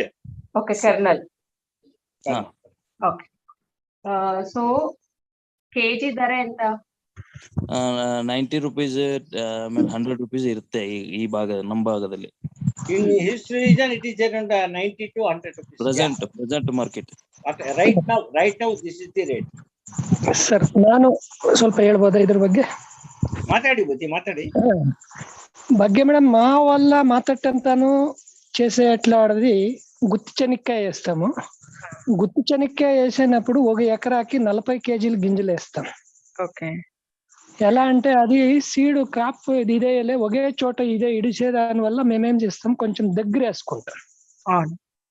ఎప్పుడు తీగిపోయేది అవుతుందో అప్పుడు గింజ తక్కువ పడుతుంది. ఒకే దగ్గర వేసేట్లాడదైతే గింజ ఎక్కువ పడుతుంది. తర్వాత మేము ఎప్పుడు ఈ అక్కడి ఇవన్నీ వేసింటామో దాంట్లోనే మాకు 40 kg విత్తనం కావాలి 1 ఎకరాకి. కాస్ట్ వచ్చేసి 130 రూపాయలు ఇంకా 140 రూపాయలు ఉంటుంది గింజలు వాల్యూ, విత్తనం గింజలు వాల్యూ. ఓకే. బుడ్డలు అవుతాయండి? బుడ్డలు ఏ రేట్ లో ఉంటాయి?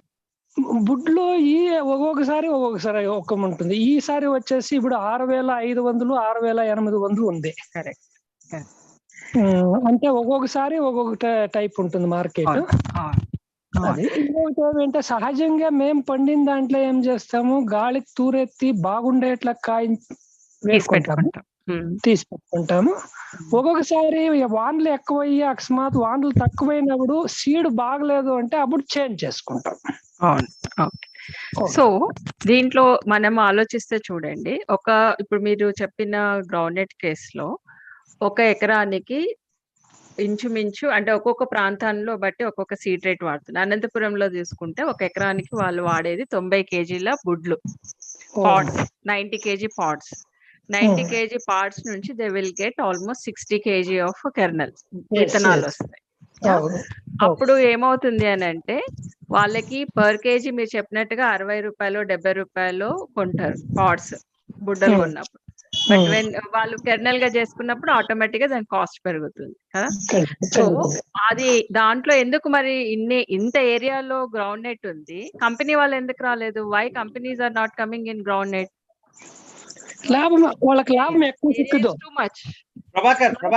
ಪ್ರಭಾಕರ್ ದಯಮಾಡಿ ನೀವು ಶೇರ್ ಮಾಡಿದ್ದು ಮತ್ತೆ ಅವರು ಆ ನೆಲಗಡಲೆ ಕಾಯಿ ಮತ್ತೆ ಬಿಡಿಸಿದ್ಮೇಲೆ ಬೀಜ ಅದ್ರ ಸ್ವಲ್ಪ ಕನ್ನಡದಲ್ಲಿ ವಿವರಿಸ್ಬಿಟ್ಟು. ನೋಡಿ, ಅಲ್ಲಿ ಮೇಡಮ್ ಅವ್ರು ಏನ್ ಹೇಳ್ತಿದ್ದಾರೆ ಅಂತಂದ್ರೆ, ನಮ್ಮ ಭಾಗದಲ್ಲಿ 90 kg ಕಾಯಿ ತಗೊಂಡ್ರೆ ಅದನ್ನ ಬಿಡಿಸಿದಾಗ 60 kg ಬೀಜ ಬರುತ್ತೆ. ಆದ್ರೆ ಇವತ್ತು ಒಂದೊಂದು ಭಾಗದಲ್ಲಿ ಒಂದೊಂದು ಕ್ವಾಲಿಟಿಯಲ್ಲಿ ಬೀಜವನ್ನು ಬಿತ್ತನೆ ಮಾಡ್ತಾರೆ. ಆದ್ರೆ ಇಷ್ಟು ಬಿತ್ತನೆ ಆಗುವಂತ ಜಾಗಕ್ಕೆ ಯಾಕೆ ಹೈಬ್ರಿಡ್ ಬೀಜಗಳವರು ಕಂಪನಿಗಳವ್ರು ಬರ್ಲಿಲ್ಲ?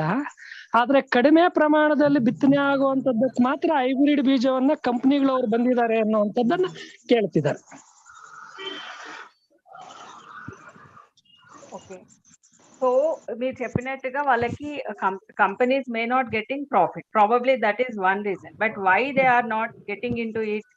మీరు చూడండి స్లైడ్ లో, wherever they are self pollinated and wherever farmers are using high seed rate. 1 ఎకరానికి వేసే విత్తనము ఎక్కువ మోతాదులో వేయాల్సి వస్తే అది ఒక ప్రాబ్లం. ఎందుకు? There storage facility should be much more higher. మనం 1 క్వింటా గ్రౌండ్ నెట్ తీసుకుంటే it comes in 3 bags. Okay, space for storage will be huge. They have to invest more and more on storage and maintenance, so it doesn't attractive and economic for them. Second is basically ఇప్పుడు మనకి generally they will go into the crops where quantity of the seed requirement is less and it will be in more area, and the season all 365 days దానికి demand ఉంది ఆ విత్తనానికి అంటే then they will enter into it. ఇది ground net లో ఏమవుతుంది, much of the area under ground net is in kharif. So మీరు ఖరీఫ్ లో హార్వెస్ట్ అయింది, రబీ అంతా కూడా మనం స్టోరేజ్ చేసి పెట్టుకొని then we have to come back to sell in kharif. So storage time of the storage is also more. ఎక్కడైతే హై వాల్యూమ్ రిక్వైర్మెంట్స్ ఉన్నాయో they are not really interested because it's not economical and self pollinated. Farmers will say that కి మన ఇంట్లో పండిన దానికి బయట తెచ్చిన దానికి చాలా తేడా ఉంది, so they don't want to invest. So there will be no demand. ಅವರು ಏನ್ ಹೇಳ್ತಾ ಇದ್ದಾರೆ ಅಂದ್ರೆ, ಕಂಪನಿಯವರು ಯಾತಕ್ಕೆ ಈಗ ನಮ್ಮ ನೆಲಗಡಲೆ ಬೀಜನ ಉತ್ಪಾದನೆ ಮಾಡಕ್ ಬರ್ತಾ ಇಲ್ಲ ಅಂತಂದ್ರೆ, ಮೊದಲನೇದಾಗಿ ನೆಲಗಡಲೆ ಅನ್ನುವಂಥದ್ದು ಒಂದು ಸೆಲ್ಫ್ ಪಾಲಿನೇಟೆಡ್ ಬೀಜ ಇದು ಅಂತ ಹೇಳ್ತಾರೆ. ಎರಡನೇದಾಗಿ ಬೀಜದ ಪ್ರಮಾಣ ಎಕರೆಗೆ ಜಾಸ್ತಿ ಬೇಕು ಬೀಜ ಪ್ರಮಾಣ ಬಿತ್ತನೆಗಾಗಿ. ಈ ಕಂಪನಿಯವರು ಬಿತ್ತನೆಗಾಗಿ ಬೀಜ ಪ್ರಮಾಣನ ಇಟ್ಕೊಂಡ್ ಶುರು ಮಾಡ್ತಾರೆ ಅಂತಂದ್ರೆ, ಅದನ್ನ ಸಂಗ್ರಹ ಮಾಡ್ಬೇಕು, ದಾಸ್ತಾನು ಮಾಡ್ಬೇಕು ಅಂತಂದ್ರೆ ಅದಕ್ಕೆ ಸ್ಟೋರ್ ಇದು ಬಹಳ ದೊಡ್ಡದಾಗಿರ್ಬೇಕು. ಸಂಗ್ರಹಣೆಗೆ ಇಡೋದಕ್ಕೆ, ದಾಸ್ತಾನು ಮಾಡೋದಕ್ಕೆ ಜಾಗ ಜಾಸ್ತಿ ಬೇಕಾಗ್ತದೆ. ಮೂರನೇದಾಗಿ ಬಹುತೇಕ ನೆಲಗಡಲೆ ಬೀಜಗಳೆಲ್ಲ ಬೆಳೆ ಎಲ್ಲ ಬರೋದು ಮುಂಗಾರಿನಲ್ಲೇನೆ. ಅವರು ಮುಂಗಾರಿನಲ್ಲಿ ನೆಲಗಡಲೆನ ತೆಗೆದುಬಿಟ್ಟು ಅದನ್ನೆಲ್ಲ ಇದ್ ಮಾಡ್ಕೊಂಡು ಮುಂದಿನ ಮುಂಗಾರುವರೆಗೂ ಅವರು ಬೀಜನ ಇಟ್ಕೊಂಡು ಮಾರಾಟ ಮಾಡಬೇಕು ಅಂದ್ರೆ ಆಲ್ಮೋಸ್ಟ್ ಅಲ್ಲಿ 8 ರಿಂದ 9 ತಿಂಗಳ ಕಾಲ ಅವರು ಅದನ್ನ ಸ್ಟೋರ್ ನಲ್ಲಿ ಇಡಬೇಕು. ಅದು ಬಹಳ ಜಾಸ್ತಿ ಅಂತೇಳಿ ಅಂತ. ಹಾಗಾಗಿ ಅವ್ರೇನ್ ಮಾಡ್ತಾರೆ, ಇಷ್ಟೆಲ್ಲ ಜಾಸ್ತಿ ಕೊಟ್ಟು ಇದ್ ಮಾಡೋದ್ರ ಬದಲು ಕಡಿಮೆ ಪ್ರಮಾಣದಲ್ಲಿ ಸೀಡಿನ ಒಂದು ಬೀಜದ ಪ್ರಮಾಣ ಕಡಿಮೆ ಆಗಿರ್ಬೇಕು, ಬಟ್ ಅದನ್ನ ಆಗಾಗ್ಗೆ ಬೆಳೆಯುವಂತ ರೀತಿನಲ್ಲಿ ಇರಬೇಕು. ಹಾಗಾಗಿ ಅವ್ರೇನ್ ಮಾಡ್ತಾ ಇದ್ದಾರೆ, ಎಲ್ಲಾ ಬೆಳೆಗಳನ್ನು ಅವರು ಬಿತ್ತನೆ ಬೀಜೋತ್ಪಾದನೆ ಮಾಡಕ್ ಹೋಗ್ದಿರಾ ಅಲ್ಪ ಸ್ವಲ್ಪ ಚಿಕ್ಕ ಪ್ರಮಾಣದಲ್ಲಿ ಇರುವಂತ ಬೀಜಗಳನ್ನ, ಅಂದ್ರೆ ಅಲ್ಪ ಪ್ರಮಾಣದಲ್ಲಿ ಬಳಸುವಂತ ಬೀಜಗಳನ್ನ ಅವರು ಉತ್ಪಾದನೆ ಮಾಡಿ ಅದನ್ನ ಹೆಚ್ಚಿನ ಬೆಲೆಗೆ ಮಾರಾಟ ಮಾಡ್ತಾ ಇದ್ದಾರೆ. ಸರ್ ಬಹಳ ಡಿಸ್ಟರ್ಬೆನ್ಸ್ ಆಗ್ತಾ ಇದೆಪ್ಪ, ನನಗೆ ಅರ್ಥ ಆಗ್ತಾ ಇಲ್ಲ ಯಾರು ಏನು ಅಂತೇಳಿ. ಇಷ್ಟು ಚರ್ಚೆ ನಡೀತಾ ಇದೆ, ಒಳ್ಳೇದು. ನಿಮಗೆ ಅಷ್ಟು ಗೊತ್ತಾಗ್ದರೆ ಹೆಂಗೆ ಬುದ್ಧಿ, ಯಾರೋ ಗೊತ್ತಿಲ್ಲ. ದಯಮಾಡಿ ಸ್ವಲ್ಪ ಮ್ಯೂಟ್ ಮಾಡ್ಕೊಳ್ಳಿ ಪ್ಲೀಸ್. ಮೇಡಮ್ ಕಂಟಿನ್ಯೂ ಮಾಡಿ. ಪ್ರಭಾಕರ್ ಏನಾರು ಹೇಳೋದಿದ್ಯಾ? ದೇವರಾಜ್ ನೋಡಿ ಯಾರೋ. ಪ್ರಭಾಕರ್ ಏನಾರು ಹೇಳೋದಿದ್ಯಾ? ಇಲ್ಲ ಇಲ್ಲ ಇಲ್ಲ ಇಲ್ಲ, ನೀವು ಕರೆಕ್ಟ್ ಆಗಿ ಹೇಳಿದಿರಿ. ಭಾಗ್ಯ madam continue. So, other thing is that all desi varieties are so good, and released, I mean, high yielding varieties are so bad, and hybrids are so bad. I think such sort of understanding probably will also not good. So I think pollination I mean, we need to understand what is pollination. And then we'll come back to this question. Why we prefer variety, why we prefer desi variety or hybrid and all that. Okay. So we'll go in. ಅವ್ರೇನ್ ಹೇಳ್ತಾರೆ ಅಂದ್ರೆ, ಈಗ ಸಾಧಾರಣವಾಗಿ ದೇಸಿ ಬಿತ್ತನೆ ಬೀಜ ಅಂತಂದ್ರೆ ಬಹಳ ಇದ್ದು, ಹೈಬ್ರಿಡ್ ಬಿತ್ತನೆ ಬೀಜ ಅಂತಂದ್ರೆ ಬಹಳ ಕೆಟ್ಟದ್ದು, ಅದು ಇಳುವರಿ ಜಾಸ್ತಿ ಕೊಡ್ಬೋದೇನೋ, ಇದು ಇಳುವರಿ ಕಡಿಮೆ ಮಾಡ್ಬೋದೇನೋ ಅಂತ ಈ ಕೆಲವು ಭ್ರಮೆಗಳು ಅಥವಾ ಕೆಲವು ನಿರ್ದಿಷ್ಟ ಅಭಿಪ್ರಾಯಗಳು ನಮ್ಮಲ್ಲಿ ಇರ್ತವೆ. ದೇಸಿ ಬಿತ್ತನೆ ಬೀಜದ ಬಗ್ಗೆ ಆಗ್ಲಿ ಅಥವಾ ಹೈಬ್ರಿಡ್ ಬಿತ್ತನೆ ಬೀಜ ಆಗ್ಲಿ, ಅದು ಸರಿಯಲ್ಲ. ಮೂಲತಃ ನಾವು ಯೋಚನೆ ಮಾಡಬೇಕಾಗಿರೋದು ಪಾಲಿನೇಷನ್ ಅಂದ್ರೇನು. ಯಾಕಂದ್ರೆ ಇವೆಲ್ಲ ಪ್ರಾರಂಭ ಆಗೋದೇ ಅಥವಾ ಇವಕ್ಕೆಲ್ಲಾನು ಮೂಲವಾಗಿರುವಂತದ್ದನ್ನೇ ಪಾಲಿನೇಷನ್ ಅಂತ. ಸ್ವಯಂ ಸೆಲ್ಫ್ ಪಾಲಿನೇಷನ್ ಅಂದ್ರೇನು, ಕ್ರಾಸ್ ಪಾಲಿನೇಷನ್ ಏನು, ಬಹುಶಃ ನಾವು ಅದನ್ನ ಅರ್ಥ ಮಾಡ್ಕೊಂಡಾಗ ಯಾಕೆ ಈ ರೀತಿನಲ್ಲಿ ನಾವು ಯೋಚನೆ ಮಾಡಬೇಕಾಗುತ್ತೆ. ದೇಸಿ ತಳಿ ಬಿತ್ತನೆ ಬೀಜಗಳಲ್ಲಿ ಸೆಲ್ಫ್ ಪಾಲಿನೇಷನ್ ಅಲ್ಲಿ ಇರುವಂತಹ ಸ್ಥಿತಿಗತಿಗಳೇನು ಅಂತದ್ರ ಬಗ್ಗೆ ನಾವು ನೋಡ್ಬೇಕಾಗುತ್ತೆ ಅಂತ ಹೇಳ್ತಾರೆ. Yes madam. So I just wanted to play a small video which gives an idea, and we can have further discussion. ಅವರು ಒಂದು ಸಣ್ಣ ವಿಡಿಯೋ ತೋರಿಸ್ತಾರಂತೆ, ಅದನ್ನ ನೋಡಿದ ನಂತರ ನಾವು ಚರ್ಚೆನ ಮುಂದುವರಿಸಬಹುದು. Please.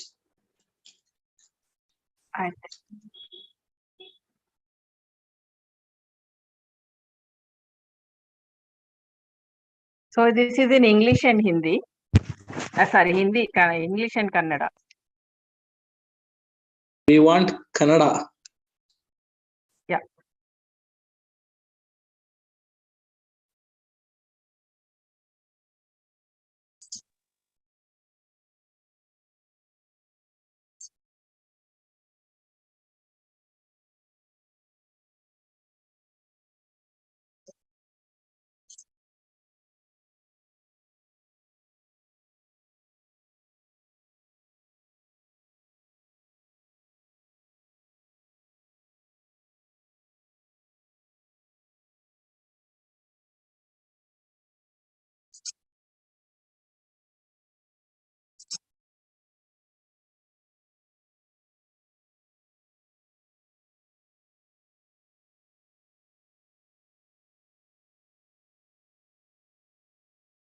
Any problem?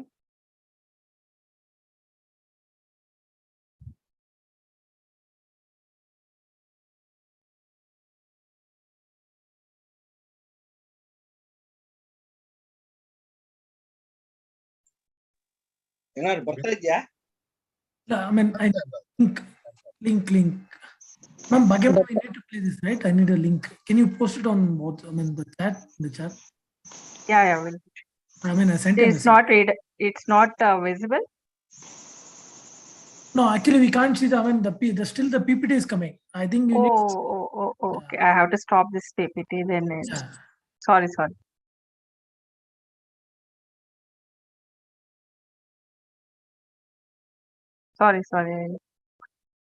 No problem. Please.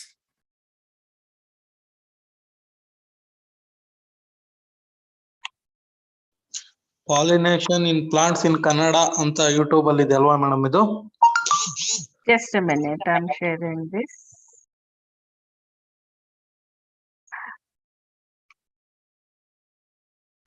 This is good, but it's in English. I will stop here.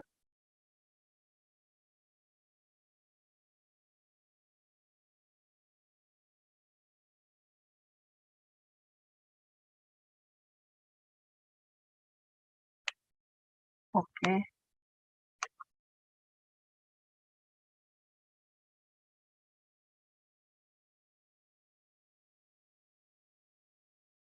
Can anyone play this?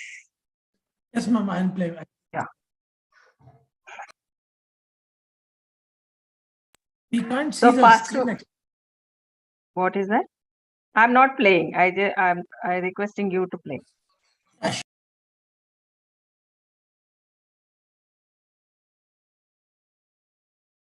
You got links, right? Yes, ma'am, I'm playing now. Okay. The first one is in English, but it's very good video. Second one is in English and Kannada. Which one you prefers? I don't. I hope you all can listen to this. No, screen is sharing started. Yeah, now it's visible. And you just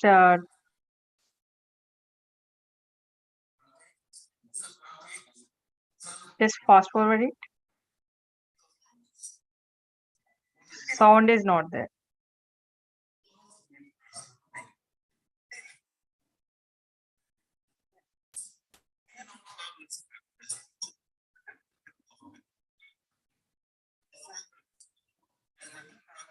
A bit volume is not it. You're not able to listen. Yeah. Yeah, now it's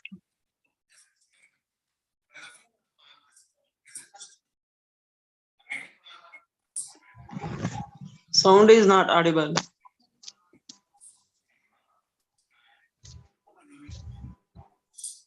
just hold it, pause it, or just take backward.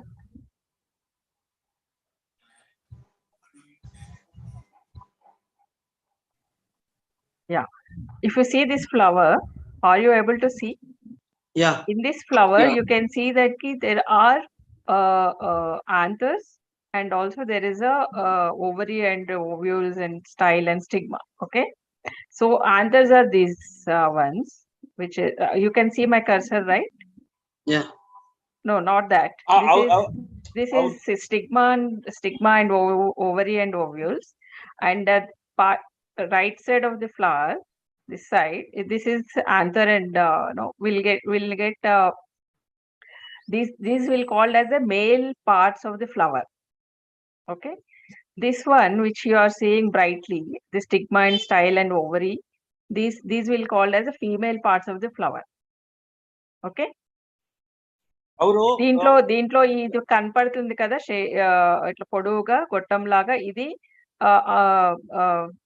మొక్కలలో, పుష్పాలలో, పువ్వులలో ఉండే ఆడకు సంబంధించిన భాగాలు ఇవి. ఇక్కడ మీకు ఏవైతే ఉన్నాయో ఈ ఆంథర్ అండ్ పాలినేషన్ కి రిలేటెడ్, ఇదంతా కూడా మనకి పువ్వుల్లో ఉన్న మగ భాగాలు.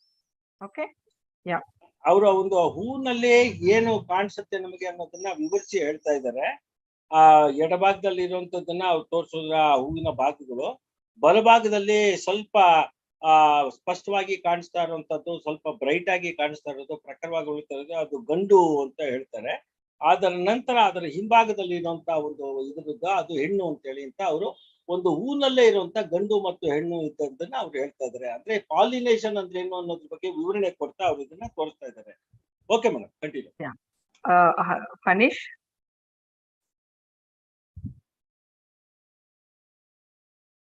Finish. Yeah. Next slide ಹೋಗಿ sir. Yes. You continue that. Yeah. Yes. You need to pause or you want to Yeah, no, you have to on it.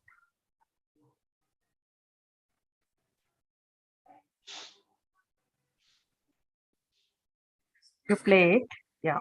Plate. I will say whenever it has to be passed. Volume is not.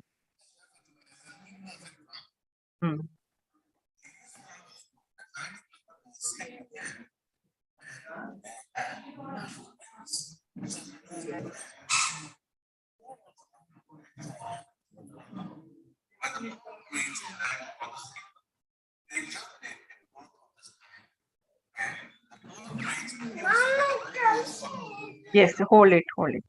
So ఇక్కడ మనం చూసిన దాంట్లో ఇది ఏదైతే ఉందో ఇది ఆడ భాగాలకు సంబంధించినవి, female parts of the flower, and this stigma anther ఇది మనకి male parts of the flower.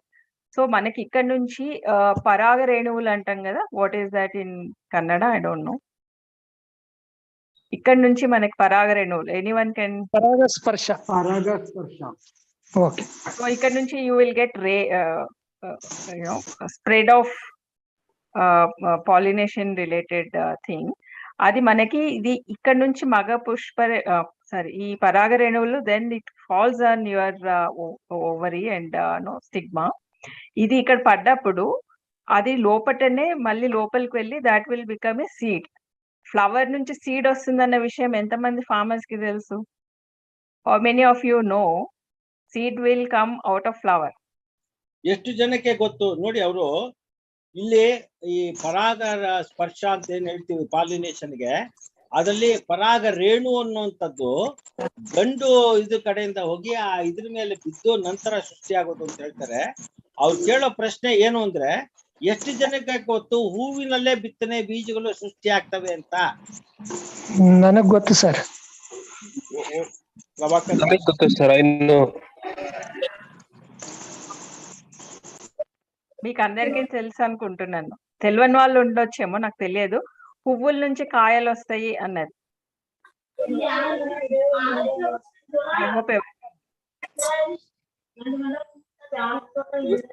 Very few, madam, knows about that. I'm not talking about pollination, but flower become a seed or grain. అది తెలుసా? ಒಂದು ಹೂವೇನೆ ಬೀಜವಾಗಿ ಮಾರ್ಪಡುವಂತದ್ದು ಒಂದು ಇದಾಗಿ ಧಾನ್ಯವಾಗಿ, ಅದು ನಿಮಗೆ ಗೊತ್ತಾ ಅಂತ ಕೇಳ್ತಾ ಇದ್ದಾರೆ. ಕೇಶವ್ ಯೂನಿವರ್ಸಿಟಿಯ. Okay ma'am. Okay, so please try to understand this one. So female parts will fall on male parts will fall on female part, and then that will become your seed. So flower is important one. In this particular case, we are saying is self-pollination. Self-pollination means one flower is having male and female parts within the flower, within one flower. Pollen will fall on ovary and stigma. That will become your, there will be a fertilization process, then you will get seed out of that. ಅಂದ್ರೆ ಅವ್ರೇನ್ ಹೇಳ್ತಾ ಇದ್ದಾರೆ, ಒಂದು ಹೂವಿನಲ್ಲೇನೆ ಗಂಡು ಮತ್ತು ಹೆಣ್ಣು ಎರಡೂ ರೀತಿಯ ಅಂಶಗಳಿದ್ದು, ಗಂಡಿನಿಂದ ಪರಾಗ ರೇಣುಗಳು ಹೆಣ್ಣಿನ ಒಂದು ಭಾಗಕ್ಕೆ ಬಿದ್ದು ಅಲ್ಲಿ ನಂತರ ಕೆಲವು ಪ್ರಕ್ರಿಯೆಗಳಾದ ನಂತರ ಸೃಷ್ಟಿಯಾಗುವಂತದ್ದೇ ಬೀಜ. ಇದು ಗಿಡವೊಂದರಲ್ಲೇ ಹೆಣ್ಣು ಮತ್ತು ಗಂಡು ಎರಡೂ ಇರುವಂತದ್ದು. ಇದನ್ನ ಅವರು this is what you call self pollination. So మన పువ్వులోనే ఆడ పార్ట్స్ ఉన్నాయి, మగ పార్ట్స్ ఉన్నాయి. వాటిలో నుంచి పరాగ రేణువులు అండాశయం మీద పడ్డప్పుడు then there will be a fertilization process that will become your seed. We'll call it as a self pollination. ఇది ఎందుకు అన్నది I will take you to some other subject, but ఇది self pollination అన్నది అర్థం కావాలి మనకి. ಸ್ವಯಂ ಪರಾಗ ಸ್ಪರ್ಶತೆ ಅಂತ ಏನು ಅಂತಂದ್ರೆ, ಒಂದೇ ಹೂವಿನಲ್ಲಿ ಗಂಡು ಮತ್ತು ಹೆಣ್ಣು ಎರಡು ಅಂಶಗಳಿದ್ದು, ಗಂಡುನ ರೇಣುಗಳು ಏನಿದೆ ಅದು ಹೆಣ್ಣಿನ ಭಾಗಕ್ಕೆ ತಲುಪಿ ಅಲ್ಲಿ ಒಂದು ಪ್ರಕ್ರಿಯೆ ನಡೆದು ಅಲ್ಲಿ ಒಂದು ಭ್ರೂಣದ ವ್ಯವಸ್ಥೆನಲ್ಲಿ ಇದ್ದಂತ ಇದೆಲ್ಲ ಆಗಿ ಅಲ್ಲಿ ಮತ್ತೊಂದು ಜೀವಿ ಅಥವಾ ಒಂದು ಬೀಜ ಸೃಷ್ಟಿ ಆಗೋದನ್ನೇ ಒಂದು ಹೂವಿನಲ್ಲಿ ನಡೆಯುವಂತದನ್ನ ಸ್ವಯಂ ಪರಾಗ ಸ್ಪರ್ಶ ಅಂತ ಹೇಳಿ ಕರೀತಾರೆ. ಇದು ನಿಮಗೆ ಸ್ಪಷ್ಟ ಆಯ್ತು ಅಂದ್ರೆ ನಾನು ಮುಂದಕ್ಕೆ ಹೋಗ್ತೀನಿ ಅಂತ ಹೇಳ್ತಾ ಇದ್ದಾರೆ.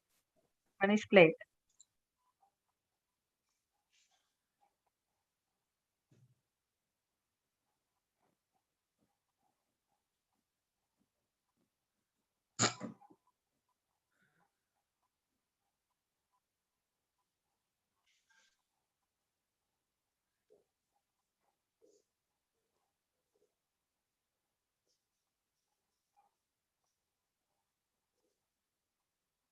Are you able to see in this? Pollen is falling on stigma. Left side. Okay. So this is just hold చేయండి ఇక్కడ. So we discussed about self pollination so far, right? This extreme left. ಇದುವರೆಗೂ ನಾವು ನೋಡಿದ್ದು 1 minute madam, ಇದುವರೆಗೂ ನೋಡಿದ್ದು ಅವ್ರೇನ್ ತೋರಿಸ್ತಾ ಇದ್ದಾರೆ, ಎಡಭಾಗದ ಚಿತ್ರದಲ್ಲಿ ಪರಾಗ ರೇಣುಗಳು ಗಂಡು ಇದರಿಂದ ಆ ಹೂವಿನ ಹೆಣ್ಣನ್ನ ಇದ್ರ ಭಾಗಕ್ಕೆ ತಲುಪ್ತಾ ಇರೋದನ್ನ ತೋರಿಸ್ತಾ ಇದ್ದಾರೆ. ಐ ರಿಕ್ವೆಸ್ಟ್ ಫನೀಶ್ ಇದನ್ನ ಇನ್ನೊಂದ್ಸತಿ ರಿವೈಂಡ್ ಮಾಡಿ ಸ್ವಲ್ಪ ಅದನ್ನ ತೋರಿಸಿ, ಯಾಕಂದ್ರೆ ಬಹಳ ಬ್ಯೂಟಿಫುಲ್ ಆಗಿ ಬಂದಿದೆ ಅದು. ಅದನ್ನ ಅವ್ರು ನೋಡಿದ್ರೆ ಬಹಳ ಅರ್ಥ ಆಗುತ್ತೆ ಸ್ವಯಂ ಪರಾಗ ಸ್ಪರ್ಶ ಅಂದ್ರೆ ಏನು ಅಂತ ಹೇಳಿ. ఇంకా కొంచెం వెనక్కి వెళ్ళండి. They will see once.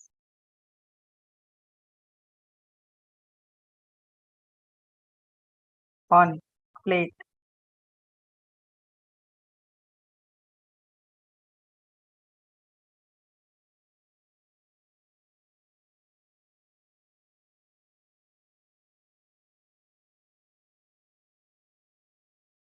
Okay.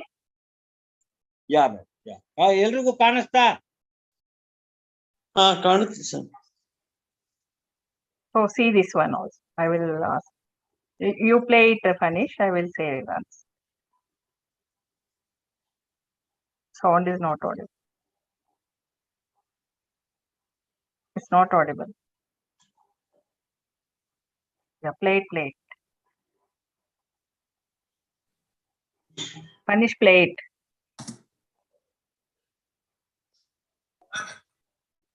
Lesson. This is about self-pollination. Self-pollination is the transfer of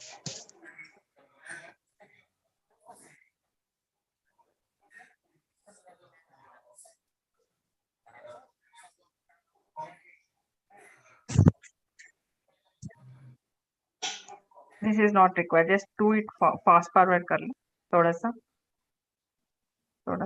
और yeah, hold it on yeah, play it.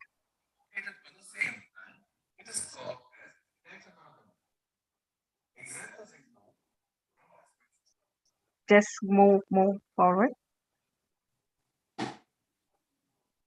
You take us to cross pollination.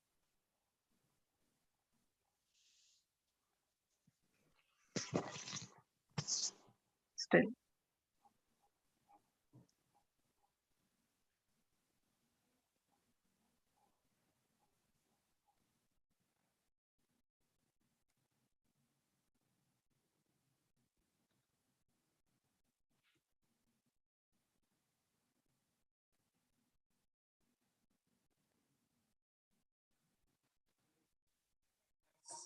This one, ma'am? Well, you just may play it.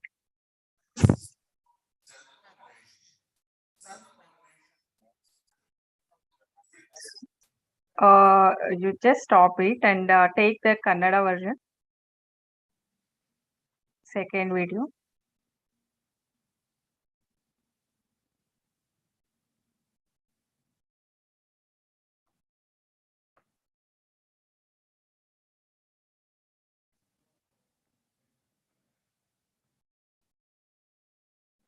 Fast forward చేయండి, అది చాలా సేపు ఆయన సొంతం.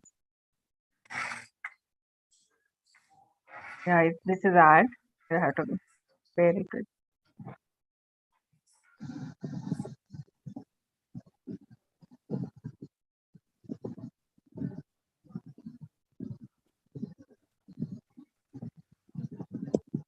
Fast forward.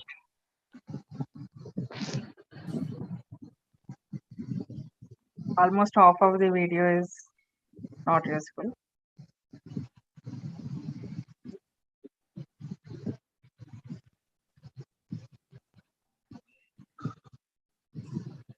Yeah, ఇక్కడ నుంచి play చేయండి.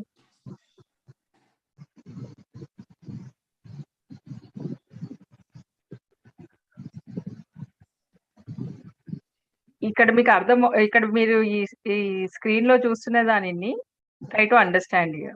There are 2 flowers, okay?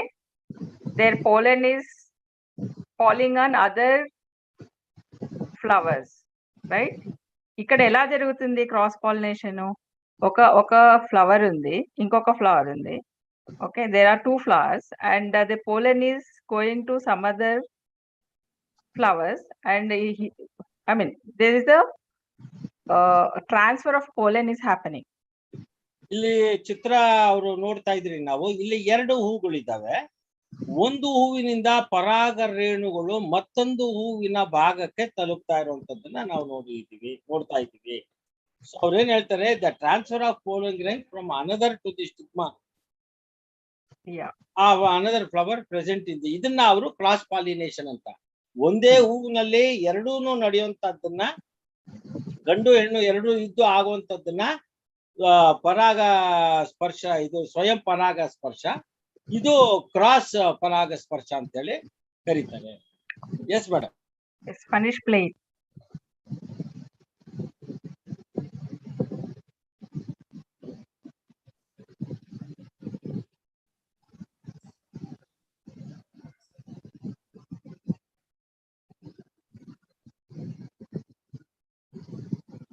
Is it play?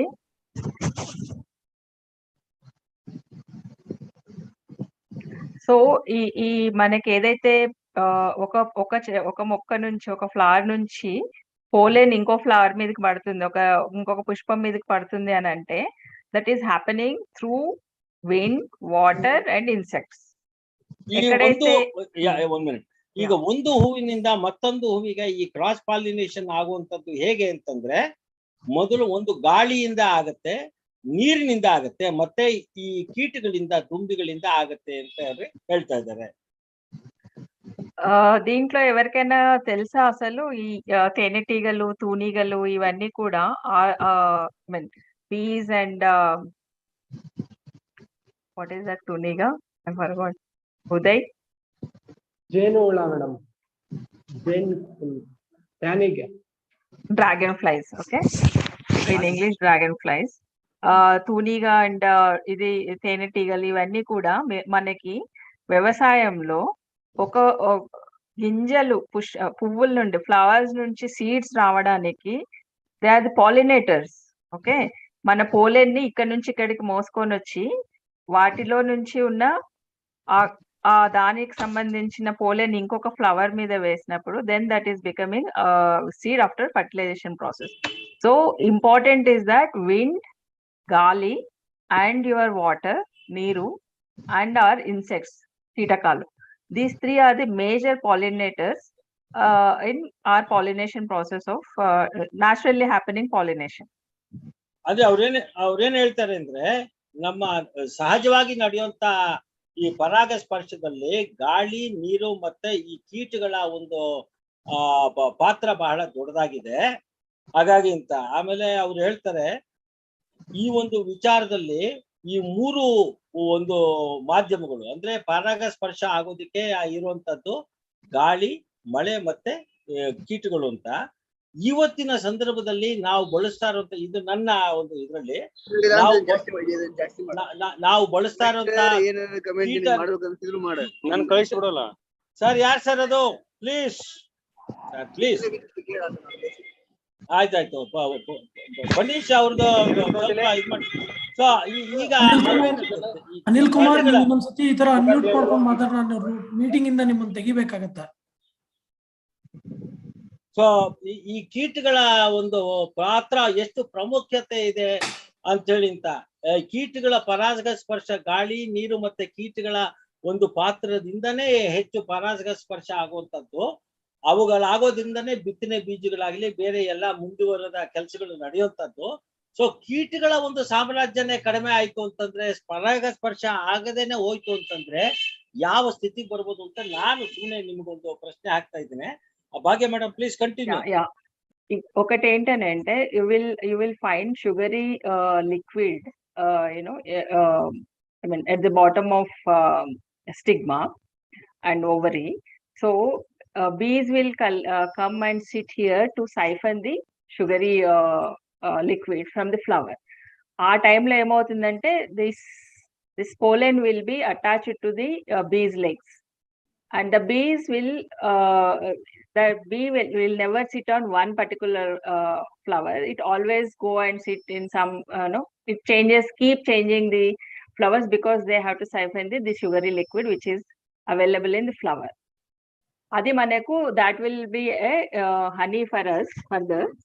But ఇప్పటికి ఏంటంటే ఇక్కడ ఏదైతే ఈ అండాశయం కింద కొంచెం షుగరీ అంటే కొంచెం చక్కెర తీపి రకమైన చిన్న ద్రావణం ఉంటుందో అది తాగడానికి బీజ్ తేనెటీగలు తూనీగలు వచ్చి కూర్చున్నప్పుడు వాటి బాడీకి ఈ కీటకాల బాడీకి పోలెన్ పరాగ రేణువులు అతుక్కుంటాయి.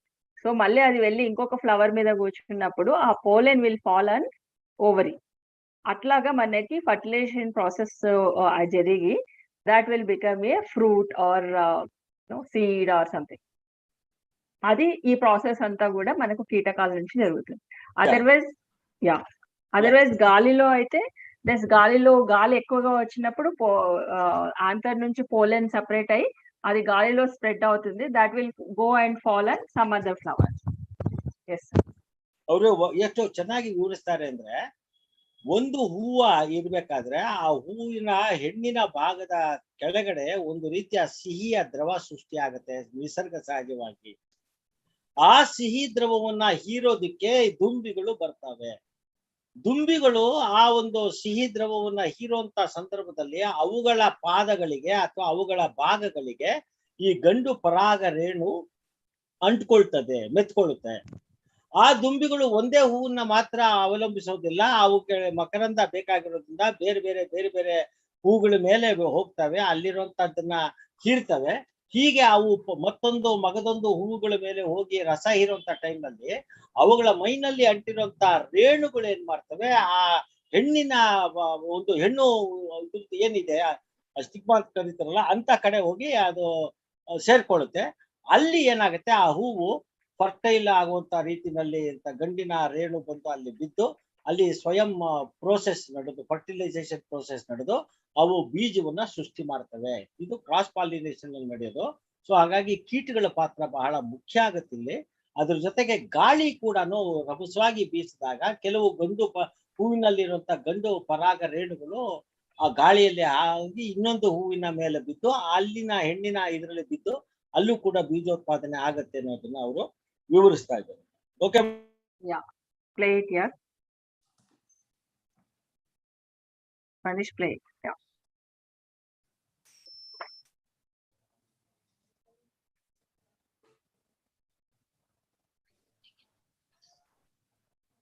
Just forward it. Yes. So ఇది ఇక్కడ ఆపేద్దాము. We'll not go into the details of that. Just stop here. So there are two kinds of things. One is flowers are having female parts and male parts. This pollen from anther is falling on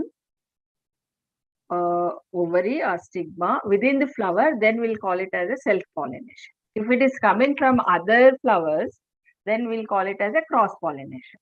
ಇಲ್ಲಿ ಬಹಳ ಸ್ಪಷ್ಟವಾಗಿ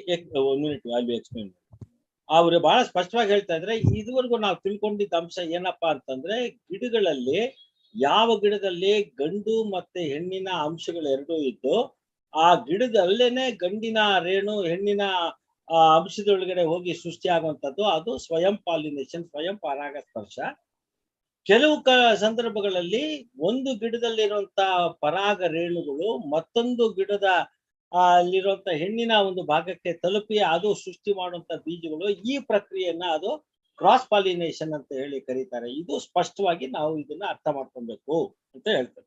okay madam. Manish, you can remove, stop sharing. So my point here is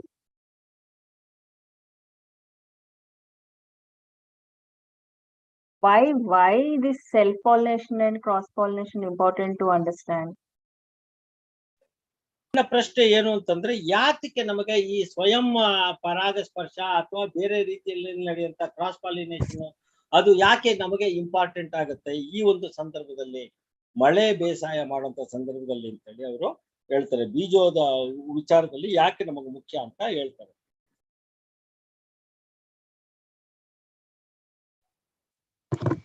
The success rate of pollination is more in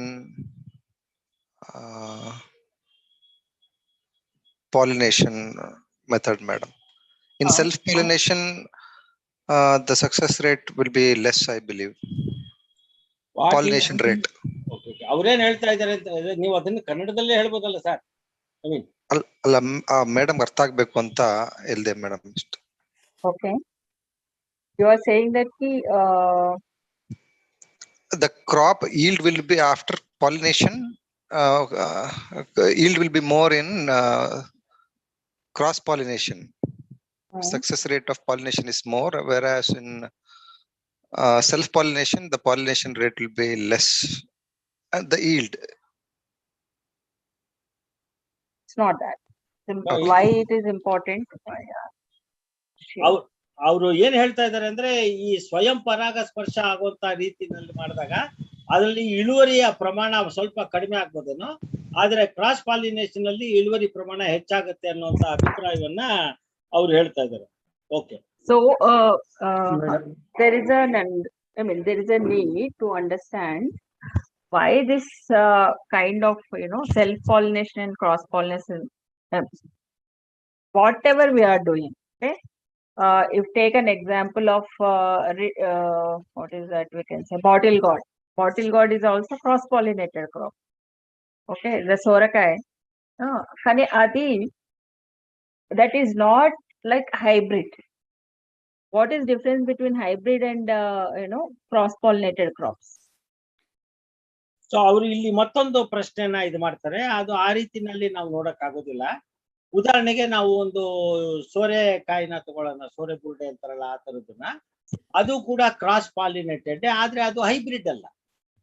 so ಹಾಗಾಗಿ ನಾವು self pollinated, cross pollinated ಇದರ ಪ್ರಾಮುಖ್ಯತೆ ಅನ್ನೋದನ್ನ ಅರ್ಥ ಮಾಡ್ಕೊಬೇಕು ಅಂತ ಹೇಳ್ತಾರೆ.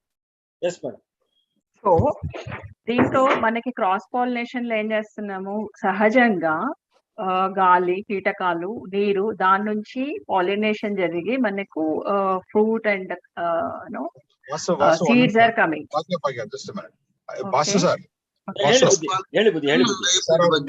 ಅವ್ರ ಪ್ರಶ್ನೆ ಕೇಳಿದ್ದು ಕ್ರಾಸ್ ಪಾಲಿನೇಟೆಡ್ ಹೈಬ್ರಿಡ್ ಗು ಏನ್ ವ್ಯತ್ಯಾಸ ಹೇಳಿ ಅಂತ ಕೇಳಿದ್ರು. ಅವ್ರು ಅದೇ ಕೇಳಿದ್ದು, ಕ್ರಾಸ್ ಪಾಲಿನೇಷನ್ಗೂ ಹೈಬ್ರಿಡ್ ಬೀಜಗಳನ್ನು ವ್ಯತ್ಯಾಸ ಏನು? ಯಾಕೆಂದ್ರೆ ಅವರು ಸೋರೆಕಾಯಿ ಇದು ಕೊಟ್ರಲ್ಲ, ಸೋರೆಕಾಯಿ ಕ್ರಾಸ್ ಪಾಲಿನೇಟೆಡ್ ಆಗಿ ಬಂದಿರುವಂತ ಬೀಜಗಳಾಗಿರ್ಬೋದು, ಆದ್ರೆ ಅವು ಹೈಬ್ರಿಡ್ ಅಲ್ಲ. ಹಾಗಾಗಿ ಹೈಬ್ರಿಡ್ಗೂ ಕ್ರಾಸ್ ಪಾಲಿನೇಷನ್ಗೂ ಇರುವಂತ ಮೂಲ ವ್ಯತ್ಯಾಸ ಏನು ಅಂತ ಹೇಳಿ ಭಾಗ್ಯ ಅವರು ಕೇಳ್ತಾ ಇದ್ದಾರೆ. all cross pollinated continue. Sorry, yeah. So all cross pollinated crops will not be hybrids. ಎಲ್ಲಾ ಕ್ರಾಸ್ ಪಾಲಿನೇಟೆಡ್ ಬೀಜಗಳೆಲ್ಲವೂ ಹೈಬ್ರಿಡ್ ಆಗಿರಬೇಕು ಅಂತ ಏನಿಲ್ಲ. హైబ్రిడ్స్ లో మీరు first will take an example, ఎందుకంటే ఇది కొంచెం complicated.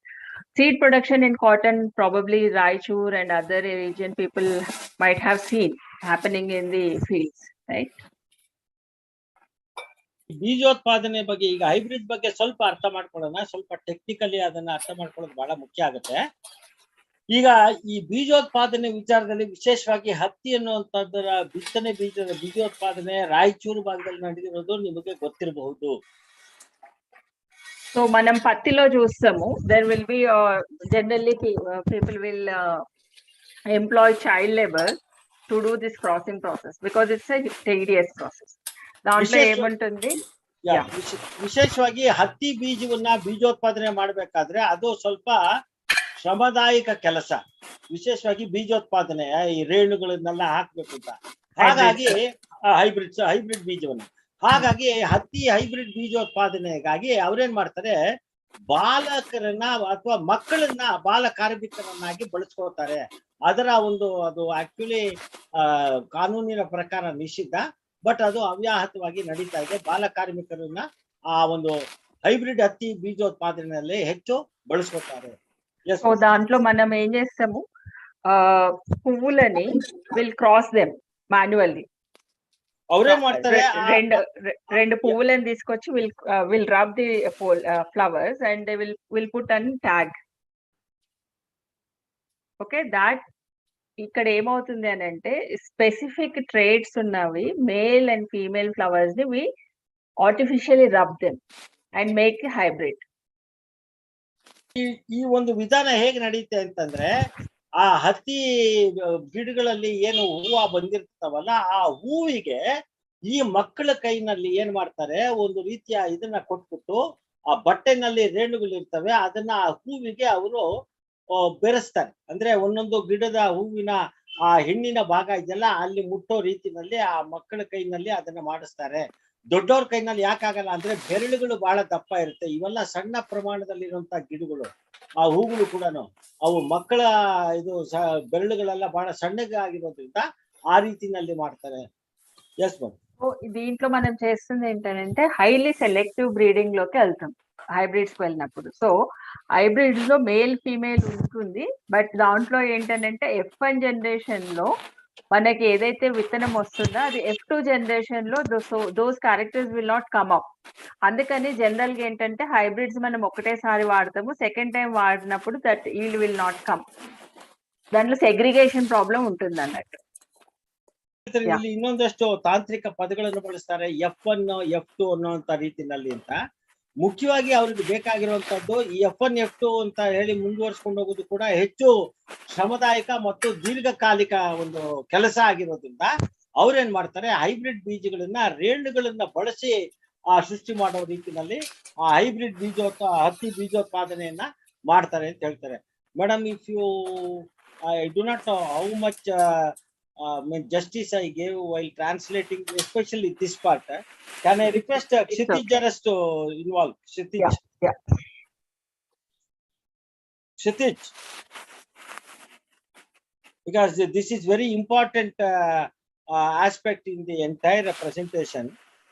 Knowing the real meaning of the hybrid and though it is technically, it is important. That's why. Nagabhushan ಹೇಳ್ತೀರಾ ಸರ್? ನಾಗಭೂಷಣ್ ಸರ್, ನಾನು ರೋಡಲ್ಲಿ ಇದ್ದೀನಿ, ಕೇಳಿಸ್ಕೊಳ್ತಾ ಸರಿಗಿದೆ ಸರ್. ಹೌದಾ? ಓಕೆ. Continue madam.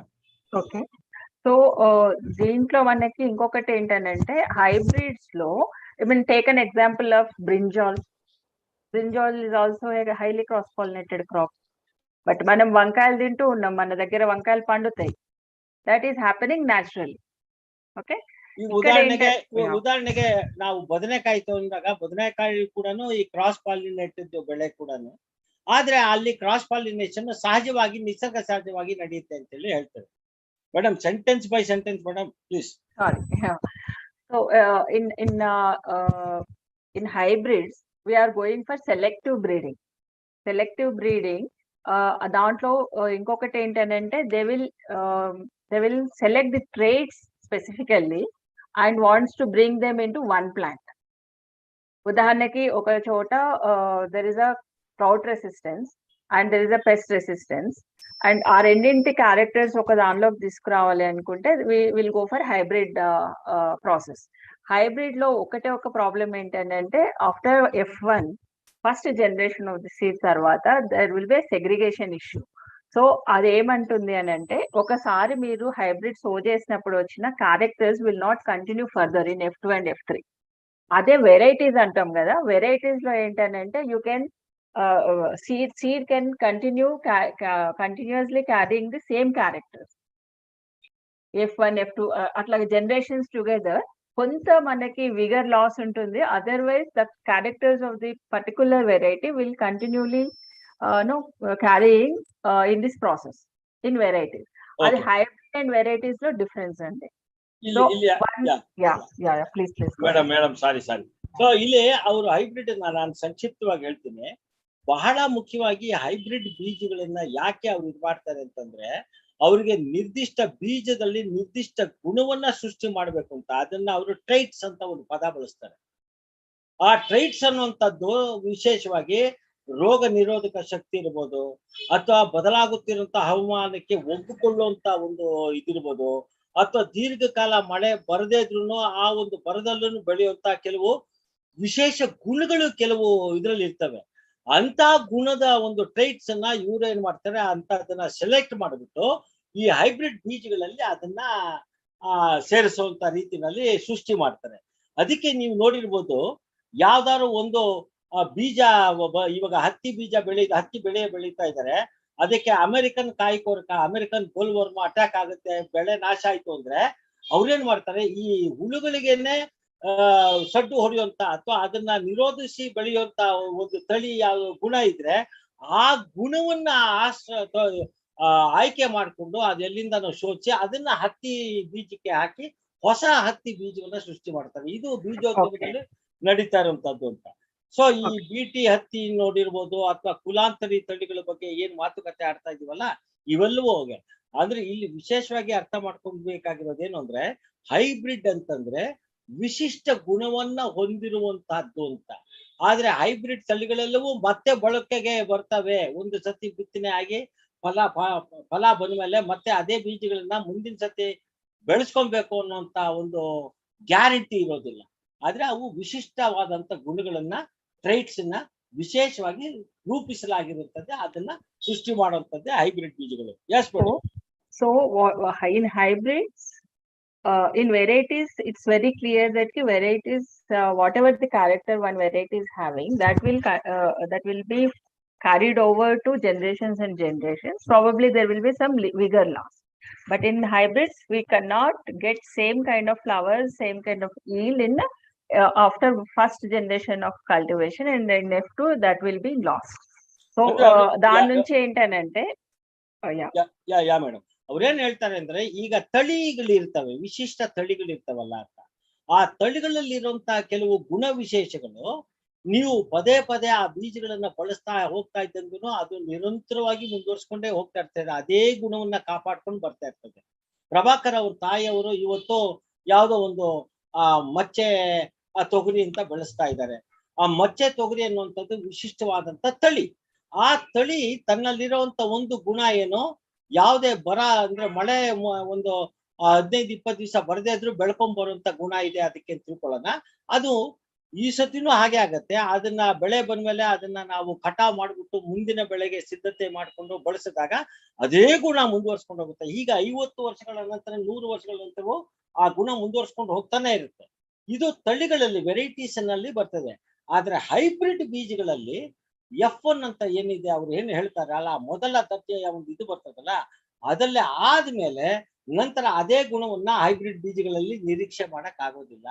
ಹಾಗಾಗೇನೆ ಅವ್ರೇನ್ ಮಾಡ್ತಾರೆ, ಪ್ರತಿ ವರ್ಷ ಹೊಸ ರೀತಿಯಲ್ಲಿ ಬಿತ್ತನೆ ಬೀಜ ಉತ್ಪಾದನೆ ಮಾಡ್ತಾನೆ ಇರ್ತಾರೆ. Madam please. Okay. So varieties lo manaki, I mean there is another issue. We have varieties with self-pollinated crops and also cross-pollinated crops. Hybrid lo ఏంటంటే hybrid lo cross pollination with breeding techniques, they will develop the hybrids. ನಮ್ಮಲ್ಲಿ ಕೂಡ varieties ಇದೆ. ನಮ್ಮಲ್ಲಿ self pollination ತಳಿಗಳು ಇದಾವೆ, cross pollination ತಳಿಗಳು ಇದಾವೆ ಅಂತ.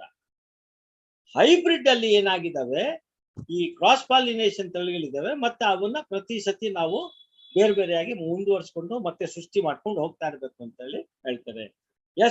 సో వెరైటీస్ లో మనము అంటే నేను ఇక్కడ చెప్పాలనుకుంటుంది ఏంటంటే, be clear when you articulate that farmers are using hybrid, are they really using hybrids or varieties which are sold in the stores?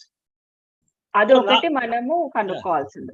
ನಾವು ಹೈಬ್ರಿಡ್ ನ ಬಳಸ್ತಾ ಇದೀವಿ ಅಂತಂದಾಗ ಅದು ನಿಜವಾಗ್ಲೂ ಹೈಬ್ರಿಡ್ ಬೀಜವಾ ಅಥವಾ ಅದು ಒಂದು ರೀತಿಯ ತಳಿನ ಅನ್ನೋದನ್ನ ನಾವು ಸ್ಪಷ್ಟ ಮಾಡ್ಕೊಳ್ಬೇಕು ಅನ್ನೋಂಥದ್ದನ್ನ ಮೇಡಮ್ ಅವರು ಹೇಳ್ತಾರೆ. Yes madam. So varieties ki then I'm coming to varieties and desi rakalu. Okay, that local landrace or nati rakalu or deshawali rakalu, whatever you call it. So what is the difference between variety and our own desi rakalu? ಈಗ ನಾವು ತಳಿಗಳು, ವಿವಿಧ ಬಗೆಯ ತಳಿಗಳು ಅಂತ ಹೇಳ್ತೀವಲ್ಲ, ತಳಿಗಳು ಅನ್ನುವಂತ ಅಂದ್ರೇನು, ದೇಸಿ ತಳಿ ಅಂದ್ರೇನು, ಇವುಗಳ ನಡುವಿನ ಮೂಲ ವ್ಯತ್ಯಾಸ ಏನು ಅನ್ನೋದ್ರ ಬಗ್ಗೆ ಮಾತಾಡೋಣ. So మన ఏది చేసినా whatever the varieties released by the research institutions and cross pollinated hybrids, whatever they do, they all depend on ದೇಶವಾಳಿ ರಕಾಲು. ಈಗ ನಾವೇನು ಕ್ರಾಸ್ ಪಾಲಿನೇಷನ್ ಅಥವಾ ಸ್ವಯಂ ಪರಾಗಸ್ಪರ್ಶ ಇವೆಲ್ಲ ಏನ್ ಮಾತಾಡ್ತೀವಲ್ಲ, ಇವೆಲ್ಲವೂ ಕೂಡ ಮೂಲವಾಗಿ ಆಧಾರ ಮಾಡ್ಕೊಂಡಿರೋದನ್ನೇ ನಮ್ಮಲ್ಲಿರುವಂತ ದೇಶಿ ತಳಿ ಬಿತ್ತನೆ ಬೀಜಗಳನ್ನ. సో ఈ దేశవాళీ దాంట్లో నుంచి మనం ఏం చేస్తున్నాం, will take some example. Okay, what is that we can take. మన దగ్గర చాలా మటుకు ఏమవుతుందని అంటే ది వెరైటీస్, ఇక్కడ వెరైటీస్ ఏవైతే రీసెర్చ్ ఇన్స్టిట్యూషన్స్ 70s తర్వాత గ్రీన్ రెవల్యూషన్ తర్వాత they started working on high yielding varieties. High yielding varieties are coming under the section of variety, not in hybrids. ಈಗ ನಮ್ಮಲ್ಲಿ ಈಗ ಹಸಿರು ಕ್ರಾಂತಿ ನಮ್ಮ ಒಂದು ಪರಿಚಯ, ಕೃಷಿ ಪದ್ಧತಿ ಪರಿಚಯ ಆದ್ಮೇಲೆ ನಮ್ಮಲ್ಲಿ ಬಿತ್ತನೆ ಬೀಜದ ವಿಚಾರದ ಬಗ್ಗೆ ಸಂಶೋಧನಾ ಕೇಂದ್ರಗಳು ಸೃಷ್ಟಿ ಆದವು. ಅವರು ಆವಾಗ ಹೆಚ್ಚಿನ ಆದ್ಯತೆಯನ್ನ ಕೊಟ್ಟಿದ್ದು ಅಧಿಕ ಇಳುವರಿ ತಳಿಗಳು ಅಂತೇಳಿ, ಹೈ yielding ವೆರೈಟಿ, ಅಧಿಕ ಇಳುವರಿ ತಳಿ. ಈ ರಾಗಿನಲ್ಲಿ ಮತ್ತೆ ಬೇರೆ ಬೇರೆ ನಿಮ್ಗೆ ಸ್ವಲ್ಪ ಆ ವಯೋಮಾನದವ್ರು ಇದ್ರೆ ಅವ್ರಿಗೆ ಸ್ವಲ್ಪ ಗೊತ್ತಾಗತ್ತೆ ಈ ಗುಂಪಿನಲ್ಲಿ. ಆಗ ಪರಿಚಯ ಆಗ್ತಾ ಇದ್ದಿದ್ದೆಲ್ಲ ಅಧಿಕ ಇಳುವರಿ ತಳಿ ಅಂತೇಳಿ ಬರ್ತಾ ಇತ್ತು ಅಂತ, ಅದ್ರ ಬಗ್ಗೆ ಅವ್ರು ಹೇಳ್ತಾರೆ. ಇದು ಹೈಬ್ರಿಡ್ ಅಲ್ಲ. Okay, yes ma'am. సో దీంట్లో వెరైటీస్ లో ఏముంది, మనకి సెల్ఫ్ పాలినేటెడ్ లో ఏదైనా ఒక దేశవాళీ తీసుకుంటే దాంట్లో they will go for 10 years of research or 8 to 10 years of research. దాంట్లో నుంచి they just go for mass selections. దాంట్లో మంచి పాడ్స్ ఏమున్నాయి, మంచి స్పైక్స్ ఏమున్నాయి, they will take out all good ones which are performing well and healthier and all that stuff. So మన దగ్గర రైతులు ఏదైతే how they select the good jowar spike and ragi fingers, they used to do that initially, and they just store it and use it in next season. In the similar way, even scientists also do mass selections. So adi mass selections chese generations together our seeds ni they will sow it again and again and see that its performance is well.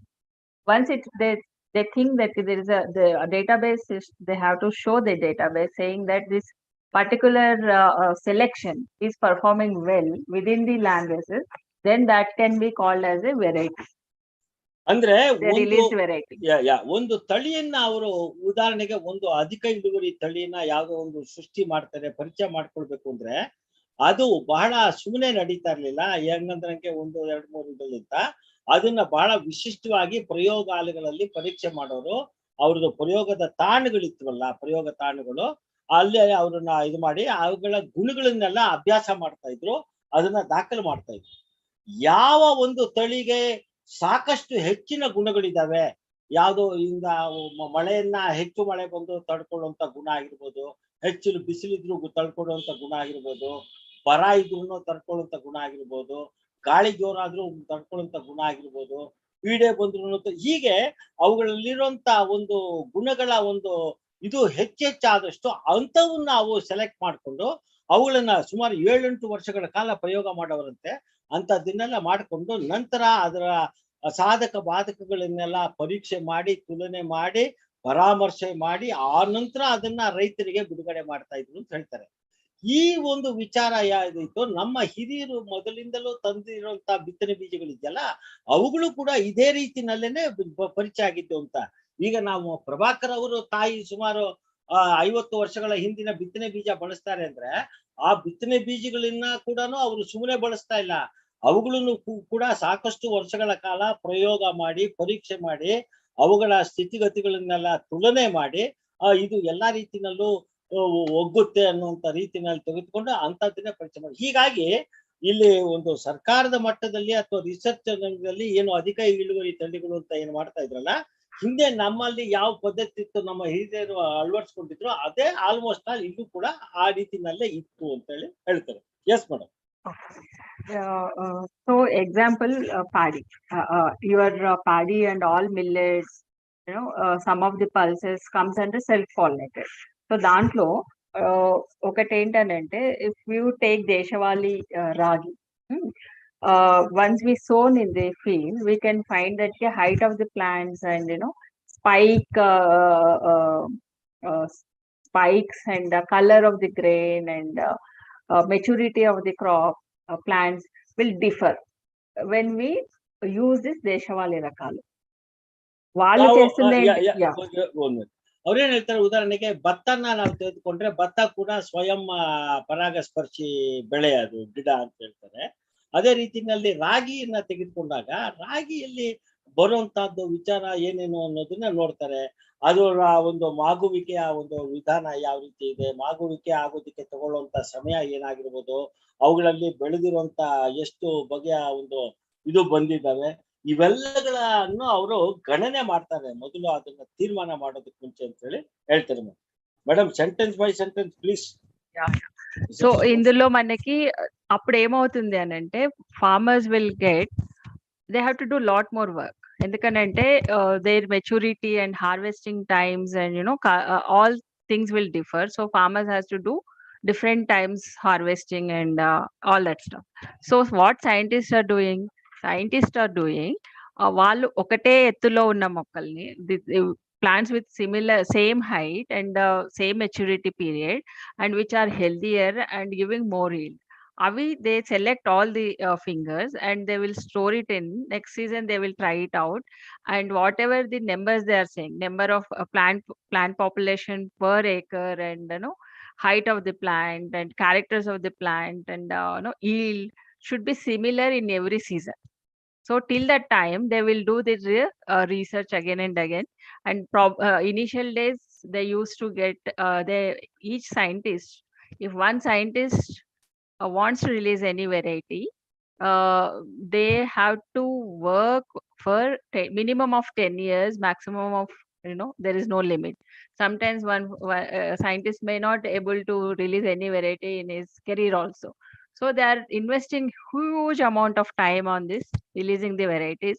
But the kind of discipline used to be in 80s, 70s, but I think nowadays the scientific community also becoming commercial. So there are some problems, but scientists are also in investing time. ಇಲ್ಲಿ ಏನ್ ಹೇಳ್ತಾರೆ ಅವರು ಅಂತಂದ್ರೆ, ಈ ರೀತಿಯಲ್ಲಿ ಒಂದು ತಳಿಯನ್ನ ಗುರುತಿಸಿ ಅದನ್ನ ಪ್ರಯೋಗ ಮಾಡ್ಬೇಕು ಅಂದ್ರೆ ಅಂತ ರೈತರಿಗೂ ಕೂಡ ಪ್ರತಿಯೊಂದು ತಳಿನೂ ಅದನ್ನ ಮಾಡುವಂತದ್ದು ಬಹಳ ಶ್ರಮದಾಯಕ ಕೆಲಸ ಅಂತ. ಅವುಗಳ ಅವಧಿ ಎಷ್ಟಿದೆ, ಇದ್ರದ್ದು ಬೆಳೆ ಅವಧಿ ಎಷ್ಟು ಬರುತ್ತೆ, ಅವು ಯಾವ ಸಂದರ್ಭದಲ್ಲಿ ಮಾಗುತ್ತವೆ, ಅವು ಬೆಳವಣಿಗೆ ಹಂತದಲ್ಲಿ ಯಾವ ರೀತಿಯ ಇದಕ್ಕೆ ಒಳಗಾಗ್ತವೆ, ಇಳುವರಿ ಎಷ್ಟು ಬರ್ತಾ ಇದೆ, ಅದಕ್ಕೆ ಪೀಡಿಗಳು ಬರುವಂತದ್ದು ಎಷ್ಟು ಅಥವಾ ಬೇರೆ ಇವೆಲ್ಲವನ್ನೂ ಗಮನಿಸಿ ದಾಖಲು ಮಾಡ್ಬೇಕಾಗತ್ತೆ. ಸೊ ಕೃಷಿ ಇದರಲ್ಲಿ ಸಂಶೋಧನೆಗಳಲ್ಲೂ ಕೂಡ ವಿಜ್ಞಾನಿಗಳು ಆಲ್ಮೋಸ್ಟ್ ಆಲ್ ಇದೇ ರೀತಿನಲ್ಲೇ ಮಾಡ್ತಾ ಇದ್ದಾರೆ ಅಂತ. ಅವರು ಇಂಥದ್ದನ್ನ ಎಲ್ಲಿವರೆಗೂ ಮಾಡ್ತಾರೆ ಅಂದ್ರೆ, ಅವ್ರಿಗೆ ಎಲ್ಲಾ ರೀತಿಯಲ್ಲಿ ಮಾಡಿದ್ರು ಇಳುವರಿಯ ಪ್ರಮಾಣ ಎಷ್ಟು ಜಾಸ್ತಿ ಬರುತ್ತೋ ಅಲ್ಲಿವರೆಗೂ ಇಂಥ ಪ್ರಯೋಗಗಳನ್ನ ಮಾಡ್ತಾನೆ ಇರ್ತಾರಂತೆ. ಅದಕ್ಕೋಸ್ಕರನೇ ಒಂದು ಬಿತ್ತನೆ ಬೀಜವನ್ನ ಹೊಸ ಅಧಿಕ ಇಳುವರಿ ತಳಿ ಬಿತ್ತನೆ ಬೀಜವನ್ನ ರೈತರಿಗೆ ಪರಿಚಯ ಮಾಡಿಸೋದಕ್ಕೆ ಮುಂಚೆ ಸುಮಾರು 10 ರಿಂದ 12 ವರ್ಷಗಳ ಕಾಲವರೆಗೂ ತಗೊಳ್ತಾ ಇತ್ತು ಸಮಯ ಅಂತ ಹೇಳಿ. ಸೊ ಈಗ ಏನಾಗಿದೆ, ಅಷ್ಟೊಂದು ಸಮಯ ಮತ್ತು ಕಾಲ ವ್ಯರ್ಥ ಮಾಡುವಂತ ಒಂದು ಇದು ಬರ್ತಾ ಇದ್ದಿದ್ರೆ ವಿಜ್ಞಾನಿಗಳಿಗೂ ಸ್ವಲ್ಪ ಅದ್ರ ಬಗ್ಗೆ ಹೆಚ್ಚು ಆಸಕ್ತಿ ಕಡಿಮೆ ಆಗ್ತಾ ಇದೆ. ಅವರು ಕೂಡ ಹೆಚ್ಚು ಈ ಕಮರ್ಷಿಯಲ್ ಇದರಲ್ಲಿ ದೃಷ್ಟಿಕೋನದಲ್ಲಿ ನೋಡ್ಕೊಳ್ತಾ ಇರೋದ್ರಿಂದ ಈ ಒಂದು ಅಧಿಕ ಇಳುವರಿ ತಳಿಯ ಒಂದು ಪ್ರವೃತ್ತಿ ಇದೆಲ್ಲ ಹೋಗಿ ಈಗ ಬೇರೆ ರೀತಿಯ ಬಿತ್ತನೆ ಬೀಜಗಳ ಬಗ್ಗೆ ಹೆಚ್ಚು ಮಾರು ಹೋಗ್ತಾ ಇದ್ದಾರೆ ಅಂತ ಹೇಳಿ ಹೇಳ್ತಾರೆ. Yes madam. వెరైటీస్ లో మనకి ఒకటి ఏంటంటే మనకి జనరల్ గా వాళ్ళు ఏం చెప్తారు, every 3 seasons you change your variety. Example మనకి ప్యాడీలో almost around 1400 varieties across the country research institutions released paddy varieties. దాంట్లో only less than 10 varieties are very popular and adapted by the farmers. దీంట్లో ఒక issue ఏమొస్తుందంటే adaptability, farmers acceptance, ivi issues unnai even in released varieties. But government is encouraging only released varieties. There are some reasons for that. I think you guys know well about green revolution and all that. Vallu seed marchinappudu high yielding varieties velte will get more yield, a surplus will come for the country, we can overcome the hunger and all that. So in that context they started encouraging varieties. But there are issues with varieties also. Issues with hybrids is much more in rain-fed areas. We are not dealing the immediately on that particular subject, but issues within the varieties which are selected and use some breeding techniques of Deshawali and released varieties. there are some issues within that. Yeah. So ಅವ್ರೇನ್ ಹೇಳ್ತಾರೆ ಅಂತಂದ್ರೆ, ಈಗ ಇದ್ರಲ್ಲಿ ಪರಿಚಯ ಮಾಡಿಸ್ಕೊಡ್ಬೇಕು ಅಂತ ಹೇಳಿ ಮಾಡಿದಾಗ ಎಂತದನ್ನ ರೈತರಿಗೆ ಬಿಡಬೇಕು. ಅವ್ರು ಹೇಳ್ತಾರೆ ಭತ್ತದಲ್ಲೇನೆ ಪ್ರತಿ ವರ್ಷ ಅದೆಷ್ಟೋ ಸಾವಿರಾರು ರೀತಿಯ ತಳಿಗಳು ಪರಿಚಯ ಮಾಡ್ತಾರಂತೆ, ಅಂದ್ರೆ ಸೃಷ್ಟಿ ಮಾಡ್ತಾರೆ. ಅವುಗಳಲ್ಲಿ ರೈತರಿಗೆ ಸರ್ ಯಾರ್ ಸರ್ ಅದು ಪ್ಲೀಸ್ ಆಲೂರ್ ಅನಿಲ್ ಕುಮಾರ್, ದಯವಿಟ್ಟು ನಾನು ಅವಾಗ್ಲಿಂದ ನಿಮ್ಗೆ ರಿಕ್ವೆಸ್ಟ್ ಮಾಡ್ತೀನಿ, ಯಾಕೆ ಅನ್ಮ್ಯೂಟ್ ಮಾಡ್ಕೊಳ್ತೀರಾ ಆ ತರದ ಮಧ್ಯದಲ್ಲಿ? ಅನಿಲ್ ಕುಮಾರ್, ನಿಮ್ಗೆ ಇಷ್ಟ ಇಲ್ದಾರೆ ಬಿಟ್ಬಿಡಿ ಸರ್, ಯಾಕೆ ಸರ್ ಬೇರೆಯವ್ರಿಗೆ ತೊಂದರೆ ಕೊಡ್ತಾ ಇದ್ದೀರಿ ಬುದ್ಧಿ? ಪ್ಲೀಸ್ ಐ ರಿಕ್ವೆಸ್ಟ್, ತಪ್ಪು ತಿಳ್ಕೊಂಬಿಡಿ ಬುದ್ಧಿ. ಓಕೆ, ಇಲ್ಲಿ ಅವ್ರೇನ್ ಹೇಳ್ತಾರೆ, ರೈತರಿಗೆ ಅಡಾಪ್ಟಬಲ್ ಅಂದ್ರೆ ಸುಲಭವಾಗಿ ಅಳವಡಿಸ್ಕೊಳ್ಳುವಂತ ಸಾಧ್ಯ ಆಗುವಂತದ್ದು, ರೈತರಿಗೆ ಒಪ್ಪಿತವಾಗಿರುವಂತದ್ದು, ಎಲ್ಲಾ ರೀತಿಯ ಕಾಲಮಾನಕ್ಕೂ ಹೊಂದ್ಕೊಳ್ಳುವಂತದ್ದು, ಇಂಥದ್ದರ ಆಧಾರದ ಮೇಲೆ ಹೆಚ್ಚೆಚ್ಚು ಬಿತ್ತನೆ ಬೀಜಗಳನ್ನ ಅಂತ ಅಂದ್ರೆ ಅವರು ಸಾವಿರಾರು ಬಿತ್ತನೆ ಬೀಜಗಳನ್ನ ಸೃಷ್ಟಿ ಮಾಡಿದ್ರು ವೆರೈಟಿಗಳನ್ನ, ಅದರಲ್ಲಿ ಕೆಲವು ಮಾತ್ರನೇ ರೈತರಿಗೆ ಒಪ್ಪಿಗೆ ಆಗುವಂತದ್ದು, ಎಲ್ಲದಕ್ಕೂ ಹೊಂದ್ಕೊಳ್ಳುವಂತದ್ದನ್ನ ಮಾತ್ರ ಮಾಡ್ತಾ ಇದ್ದಾರೆ ಅಂತ. ಹಾಗಂದ ತಕ್ಷಣ ಈ ಒಂದು ಇಳುವರಿ ತಳಿಗಳಲ್ಲಿ ಏನು ಸಮಸ್ಯೆ ಇಲ್ಲ ಅಂತೆಲ್ಲ, ಅದ್ರಲ್ಲೂ ಕೂಡ ಸಾಕಷ್ಟು ಸಮಸ್ಯೆಗಳು ದೇರ್ ಆರ್ ಇಶ್ಯೂಸ್ ಅಂತ ಹೇಳ್ತಾರೆ. Yes madam. So, if we understood well, we are sourcing. I'm just taking you to earlier slides. So farmers are there. So I just wanted to spend more time on this because it's the basics. So we are getting seeds from different sources, and we have farm saved seed also. Within farm saved seed also, we, as we discussed in this, cross-pollinated, self-pollinated hybrids and varieties released by research institutions, and in kind of monopoly which is happening in international institutions are into hybrid and GMO. So adi oka samasya.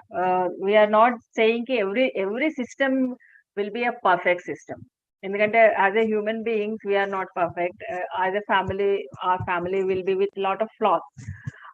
But we accept and go, will travel together. ఇక్కడ ఏంటంటే ఈ varieties లో కూడా once upon a time probably that is needed to the country. I think now it's time to relook at the system of research and seeds and etc. in agriculture. Sir. So ಹಾಗಾಗಿ ಅವ್ರೇನ್ ಹೇಳ್ತಾರೆ ಅಂದ್ರೆ, varieties ನಲ್ಲೂ ಯಾಕೆ ಸಮಸ್ಯೆ ಬರುತ್ತೆ ಅಂತಂದ್ರೆ, ಈಗ ನಾವು ಒಂದು ಕಾಲಘಟ್ಟದಲ್ಲಿ ಆ ಒಂದು ತಳಿಯನ್ನ ಪರಿಚಯ ಮಾಡಿಸಿದಾಗ ಆಗಿನ ಸಂದರ್ಭದಲ್ಲಿ ಅದು ಎಲ್ಲರಿಗೂ ಹೊಂದ್ಕೊಂಡಾಗಿ ಚೆನ್ನಾಗಿ ಆಗ್ತಾ ಇರ್ಬೋದೇನೋ. ಆದ್ರೆ ಕಾಲಕ್ರಮೇಣ ಏನಾಗತ್ತೆ, ಬೇರೆ ಬೇರೆ ಬದಲಾವಣೆಗಳಾಗ್ತಾ ಇದ್ದಂಗೆನೆ ನಮ್ಮ ಇದ್ರಲ್ಲೂ ಕೂಡ ಏರುಪೇರು ಅಥವಾ ಹೆಚ್ಚಿನ ನಿರೀಕ್ಷೆಗಳು, ಹೆಚ್ಚಿನ ಬೇಡಿಕೆಗಳು ಜಾಸ್ತಿ ಆಗ್ತಾ ಇದ್ದಂಗೆನೆ ಈ ನಾವು ಸೃಷ್ಟಿ ಮಾಡಿರುವಂತದ್ದು ಮತ್ತೆ ಎಲ್ಲರಿಗೂ ಪೂರೈಕೆ ಆಗಕ್ಕಾಗಲ್ವೇನೋ, ಅಥವಾ ಕೆಲವು ರೀತಿಯ ನಿರೀಕ್ಷೆಗಳನ್ನ ಅದು ಮುಟ್ಟಕ್ಕಾಗದರೆ ನಾವು ಮತ್ತೆ ಹೊಸದಕ್ಕೆ ಹೋಗ್ಲೇಬೇಕಾಗುತ್ತೆ. ಹಾಗಾಗಿ ಈ ರೀತಿಯ ಬೇರೆ ಬೇರೆ ರೀತಿಯ ಇದನ್ನು ಕೂಡ ಸೃಷ್ಟಿ ಮಾಡುವಂತ ಒಂದು ಸಂದರ್ಭ ಬಂತು ಅಂತೇಳಿ ಹೇಳ್ತಾರೆ. Yes madam. So in that case మనము కొంచెం ఆలోచించుకోవాల్సింది ఏంటంటే, ఈవెన్ ఫార్మ్ సేవ్ సీడ్స్ లో ఏం ప్రాబ్లమ్స్ వస్తున్నాయి. ఫార్మ్ సేవ్ సీడ్స్ లో మొత్తానికి ప్రాబ్లం ఎక్కడ ఎక్కువగా ఉంది అంటే mixtures of seeds with other seeds of other crops, seeds of same crop but different land races. Adi manaki koncham samasya that will affect your yield, that will increase your workload. Adanini taggisanduku we need to work on that. 1 minute madam. ಇಲ್ಲಿ ಈ ರೈತರೇ ಇದು ಮಾಡಿ ಶೋಧಿಸಿರುವಂತದ್ದು, ರೈತರೇ ಸೃಷ್ಟಿ ಮಾಡಿ ಮಾರಾಟ ಮಾಡ್ತಿರುವಂತ ಬಿತ್ತನೆ ಬೀಜಗಳಲ್ಲಿರೋ ಸಮಸ್ಯೆ ಏನು ಅಂದ್ರೆ, ಅವುಗಳು ಒಂದು ರೀತಿನಲ್ಲಿ ಮಿಶ್ರಣ ಆಗೋಗ್ಬಿಟ್ಟಿದ್ದಾವೆ ಅಂತೇಳಿ ಅಂತ. ಅವು ಅವರ ಹೊಲದ ಒಂದು ಇದ್ರದಲ್ಲೇ ಆಗಿರುವಂತ ಮಿಶ್ರಣ ಆಗಿರ್ಬೋದು, ಅಥವಾ ಬೇರೆ ಬೇರೆ ಕಡೆಗಳಿಂದ ಮಾಡಿರುವಂತದ್ದು ಇದಾಗಿರ್ಬೋದು. ಈ ರೀತಿ ಬೆರಿಕೆಯ ಅಂಶ ಜಾಸ್ತಿ ಆಗಿರೋದ್ರಿಂದ ಅವುಗಳನ್ನ ನಾವು ನೇರವಾಗಿ ಬಳಸಕ್ಕಾಗಲ್ಲ, ಯಾಕಂದ್ರೆ ಅದು ಇಳುವರಿ ಮೇಲೆ ಕೆಟ್ಟ ಪರಿಣಾಮವನ್ನ ಬೀಳ್ತವೆ. ಹಾಗಾಗಿ ಫಾರ್ಮರ್ ಸೇವ್ಡ್ ಸೀಡ್ಸ್ ಅಂತ ಏನಿದೆ ಅದನ್ನು ಕೂಡ ನಾವು ಸಂಪೂರ್ಣವಾಗಿ ಅವಲಂಬಿಸಕ್ ಆಗುದಿಲ್ಲ. Yes madam. అయితే దీంట్లో one more problem with the farm save seed is, మనము చేస్తున్న దాంట్లో we are saying that the admixtures are the problem. But nowadays there is another argument coming up very clearly across world. ఒకటి, everyone is saying that కి మన దగ్గర అడ్మిక్చర్స్ problem, అడ్మిక్చర్స్ percentage ఎక్కువగా ఉంది. But released varieties లో ఏంటంటే వాళ్ళు they wanted to have a pure seed. Pure seed is no same kind of plant population in one particular field. అయితే ఈ రెండింటి మధ్యలో చెప్తుంది ఏంటంటే ఇప్పుడు కొత్త not new but it's coming up well now across the world. వాళ్ళు ఏం చెప్తున్నారు అని అంటే ఏదైనా ఒక వెరైటీలో there should, it's very good to have a biodiversity within the this thing. We should have a diversity of the seeds. ఒక percentage వరకు we can allow mixtures which should not be a economic loss to the farmer. So ಅವ್ರೇನ್ ಹೇಳ್ತಾ ಇದಾರೆ, ಈಗ farmers ಇದ್ರಲ್ಲಿ ಇರುವಂತ ಮತ್ತೊಂದು ಸಮಸ್ಯೆ ಏನಪ್ಪಾ ಅಂತಂದ್ರೆ ಅದರಲ್ಲಿ ಇರುವಂತ ವೈವಿಧ್ಯತೆ ವಿಚಾರದ ಬಗ್ಗೆ ಅಂತ. ಈ ಮಿಶ್ರಣ ಮಾಡಿರುವಂತದ್ದು ಕೂಡ ಇತ್ತೀಚಿನ ಒಂದು ಇದರಲ್ಲಿ ಅದ್ರ ಬಗ್ಗೆ ವಾದ ಮಾಡ್ತಾ ಇದ್ದಂಗೆನೆ ಒಂದು ಹೊಸ ರೀತಿಯ ಒಂದು ಪಾಸಿಟಿವ್ ಅಂಶ ಏನಪ್ಪಾ ಅಂತಂದ್ರೆ ಅಂತದ್ದು ಮಿಶ್ರಣ ಆಗಿದ್ರು ಅದರಲ್ಲಿ ಒಂದು ವೈವಿಧ್ಯತೆ ಇದೆಯಲ್ಲ ಅದನ್ನ ನಾವು ನೋಡ್ಕೊಳ್ಬಹುದು ಅಂತ. ಅಂದ್ರೆ ಇಳುವರಿಗೆ ತೊಂದರೆ ಆಗದೆ ಇರೋ ರೀತಿ ಇತ್ತು ಅಂದ್ರೆ ಅದು ಪರವಾಗಿಲ್ಲ, ಬಳಸ್ಬೋದು ಅನ್ನೋ ರೀತಿನಲ್ಲಿ ಕೂಡ ಒಂದು ವಾದ ಬರ್ತಾ ಇದೆ ಈಗ ಅಂತ ಹೇಳ್ತಾರೆ. Yes madam. సో దీంట్లో ఇంకొకటి ఏముంది అని అంటే రెయిన్ ఫెడ్ ఏరియాస్కి వచ్చేటప్పటికి we have some more problems because you do not have any control on water and all that. So మనకి ఉన్న రెయిన్ ఫెడ్ ఏరియాస్లో we constrained with the moisture. Our landscape is undulating and your soil depth is very low, and there are dry spells because we are dependent on rains. Sometimes it's a floods. So many issues around rain-fed agriculture. Dantlo, what kind of role Desi Deshawali Rakalu is going to play, or still it is playing? ಇಲ್ಲಿ ಅವ್ರೇನ್ ಹೇಳ್ತಾರೆ ಅಂದ್ರೆ ಇಲ್ಲಿ ಮತ್ತೊಂದು ಅಂಶ ಏನಪ್ಪಾ ನಾವು ನೋಡ್ಬೇಕು ಅಂದ್ರೆ ಈ ತಳಿ ಬೀಜಗಳನ್ನ ನಾವು ಬಳಸಿದಾಗ ಎಂತ ಕಡೆ ಬಳಸ್ತಾ ಇದೀವಿ, ಮಳೆಯಾಶ್ರಿತ ಬೇಸಾಯದಲ್ಲಿ ಹೊಲದಲ್ಲಿ ಬಳಸ್ತಾ ಇದೀವಿ. ಅಲ್ಲಿ ಮಳೆ ಬೀಳುವಂತ ಪ್ರಮಾಣ ಆಗಿರ್ಬೋದು, ಹೆಚ್ಚು ಮಳೆ ಆಗಿರ್ಬೋದು ಅಥವಾ ಕಡಿಮೆ ಮಳೆ ಆಗಿರ್ಬೋದು, ಮಣ್ಣಲ್ಲಿರೋ ತೇವಾಂಶ ಕಡಿಮೆ ಆಗಿರ್ಬೋದು, ಮಣ್ಣಲ್ಲಿರುವಂತ ಆಳದ ಒಂದು ಇದು ಏನಿದೆ ಅದು ಕಡಿಮೆ ಆಗಿರೋದು, ಸಾಯಿಲ್ ಡೆಪ್ತ್ ಅಂತ ಏನು ಇದು ಮಾಡ್ತಾರಲ್ಲ ಅಂತದ್ದು. ಹೀಗೆ ಅಲ್ಲೂ ಕೂಡ ಸಮಸ್ಯೆಗಳಿದಾವೆ. ಇವೆಲ್ಲಾ ಸಮಸ್ಯೆಗಳಿಗೆ ನಮ್ಮ ಈ ತಳಿ ಬೀಜಗಳು ಎಷ್ಟು ಹೊಂದ್ಕೊಳ್ತವೆ, ಇವುಗಳ ಆಧಾರದ ಮೇಲೂ ಕೂಡ ಬೀಜ ಒಂದು ಆಯ್ಕೆ ಮಾಡ್ಕೊಳ್ಳುವಂತ ಸಂದರ್ಭದಲ್ಲಿ ಸ್ವಲ್ಪ ಯೋಚನೆ ಮಾಡ್ಬೇಕಾಗತ್ತೆ ಅಂತ ಹೇಳಿ ಹೇಳ್ತಾರೆ. Yes madam. ಎಸ್. ಸೊ ఇది ఐ థింక్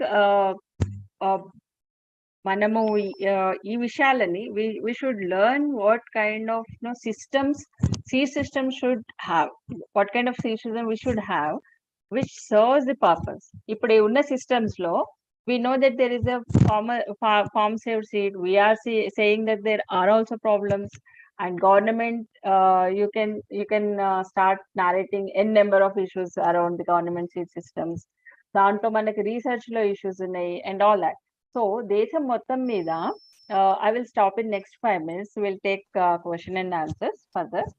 ఎందుకంటే బేసిక్స్ క్లియర్ అయితే I'm okay to have 1 more session or 2 more sessions with you all, but I think it's important to understand basics. So దీంట్లో మనకి మొత్తంలో మనకి ఎలాంటి సీడ్ సిస్టమ్స్ ఉండాలి, దేశం మొత్తంలో ఎంత రెయిన్ ఫెడ్ ఏరియా ఉంది, we have more than 50% 60% area under rain fed situation. దాంట్లో మళ్ళీ ఏం చెప్తున్నాము, ప్యాడీలో almost 40,000 lakh hectares under paddy. దాంట్లో almost 30% of the area is rain-fed paddy. So rain-fed agriculture is predominantly we can see in this country. And second, all farmers, small and marginal farmers who are into rain-fed areas are with these problems. We are constrained. We constrained with natural resources. We constrained with the R&D research and development investments. We constrained with public investments. So many issues. How we can redefine ourselves and place ourselves in the articulation, that is important. Yeah. ಈಗ ಅವ್ರೇನ್ ಹೇಳ್ತಾರೆ, ಬಹಳ ಪ್ರಮುಖವಾಗಿ ಇಷ್ಟೆಲ್ಲ ಆಗ್ತಾ ಇದೆ ಅಂತ. ಒಂದು ಕಡೆ pollination, self pollination, cross pollination ಇದೆ. ಒಂದ್ ಕಡೆ ತಳಿಗಳ ಬಗ್ಗೆ ಮಾತಾಡ್ತೀವಿ, ಒಂದ್ ಕಡೆ ಹೈಬ್ರಿಡ್ ಬಗ್ಗೆ ಮಾತಾಡ್ತೀವಿ, ಒಂದ್ ಕಡೆ ಇವೆಲ್ಲವೂ ಕೂಡ ನಮ್ಮ ಮಳೆ ಬೇಸಾಯಕ್ಕೆ, ಮಳೆ ನೆಲಕ್ಕೆ ಹೊಂದ್ಕೊಳ್ಳುತ್ತಾ ಅಂತ ನೋಡ್ತಾ ಇದೀವಿ. ಎಂತ ಮಣ್ಣುಗಳಿದಾವೆ ನಮ್ಮಲ್ಲಿ, ಬರಡು ಮಣ್ಣು ಇದಾವೆ, ಕೆಲವು ಕಡೆ ಮಳೆ ಜಾಸ್ತಿ ಆಗುತ್ತೆ, ಕೆಲವು ಕಡೆ ಮಳೆ ಕಡಿಮೆ ಆಗುತ್ತೆ. ಹೀಗೆ ನಮ್ಮ ಇಡೀ ಇದ್ರಲ್ಲೇನೆ ಮಳೆ ಬೇಸಾಯದ ವಿಚಾರದಲ್ಲಿ ಇಂಥ ಬೀಜಗಳನ್ನಲ್ಲಿ ನಾವು ಹೇಗೆ ನಾವು ಆಯ್ಕೆ ಮಾಡ್ಕೊಳ್ಳೋಕೆ ಸಾಧ್ಯ? ಹಾಗಾದ್ರೆ ನಮಗ್ ಬೇಕಾಗಿರುವಂತ ಬಿತ್ತನೆ ಬೀಜದ ವ್ಯವಸ್ಥೆ ಆಗಿರ್ಬೇಕು. ಅವು ದೇಸಿ ತಳಿನ, ಹೈ ಯೀಲ್ಡಿಂಗ್ ಅಧಿಕ ಇಳುವರಿನ ಅಥವಾ ಹೈಬ್ರಿಡ್, ಅದು ಒಂದು. ಅದ್ರ ಜೊತೆಗೆ ಈ ರೀತಿಯ ಒಂದು ವಿವಿಧ ಬಗೆಯ ಸಮಸ್ಯೆಗಳನ್ನ ಇಟ್ಕೊಂಡಿರುವಂತದ್ದು ಅಂತ ಅವ್ರು ಹೇಳ್ತಾರಲ್ಲ. ನಮ್ಮ ಇದ್ರಲ್ಲಿ ಮಳೆನ ನಂಬ್ಕೊಂಡಿರುವಂತ ಭೂಮಿನೇ ನಮ್ಮ ದೇಶದಲ್ಲಿ ಹೆಚ್ಚಾಗಿದೆ. ಆ ಮಳೆನ ನಂಬ್ಕೊಂಡಿರೋ ಭೂಮಿಯಲ್ಲಿ ಕೂಡ ಎಲ್ಲವೂ ನೆಟ್ಟಗಾಗಿಲ್ಲ. ಅಲ್ಲಿ ಆ ಭೂಮಿಯ ಒಂದು ಪರಿಸ್ಥಿತಿ ಬಹಳ ಹತಾಶ ಆಗೋಗ್ಬಿಟ್ಟಿದೆ, ಬಹಳ ಗಂಭೀರ ಸ್ಥಿತಿನಲ್ಲಿದೆ. ಆ ಮಣ್ಣಲ್ಲಿ ತೇವಾಂಶ ಇಲ್ಲ, ಮಣ್ಣಲ್ಲಿ ಸಾವಯವ ಅಂಶಗಳಿಲ್ಲ, ಮಣ್ಣಲ್ಲಿ ಜೀವಗಳಿಲ್ಲ, ಮೇಲ್ಮಣ್ಣು ಕೊಚ್ಕೊಂಡು ಹೋಗ್ತಾ ಇದೆ. ಮಳೆ ಬಂದ್ರೆ ನೀರು ಮಣ್ಣೊಳಗಡೆ ಇಂಗ್ತಾ ಇಲ್ಲ. ಹೀಗೆ ಇಷ್ಟೆಲ್ಲ ಸಮಸ್ಯೆ ಇದೆ. ಜೊತೆಗೆ ಈ ಸರ್ಕಾರದ ಒಂದು ಅಭಿವೃದ್ಧಿ ಮತ್ತು ಏನು ಸಂಶೋಧನೆ ಮತ್ತು ಅದನ್ನ ಬೇರೆ ಮಾಡುವಂತ ವಿಚಾರದಲ್ಲಿ ಸಾಕಷ್ಟು ಗಮನ ಕೊಡ್ಬೇಕಾಗಿರೋದು ಅಷ್ಟಾಗಿ ಕೊಡ್ಬೇಕಾಗಿರೋಷ್ಟು ಕೊಟ್ಟಿಲ್ಲ, ಲಕ್ಷ್ಯ ಕೊಟ್ಟಿಲ್ಲ.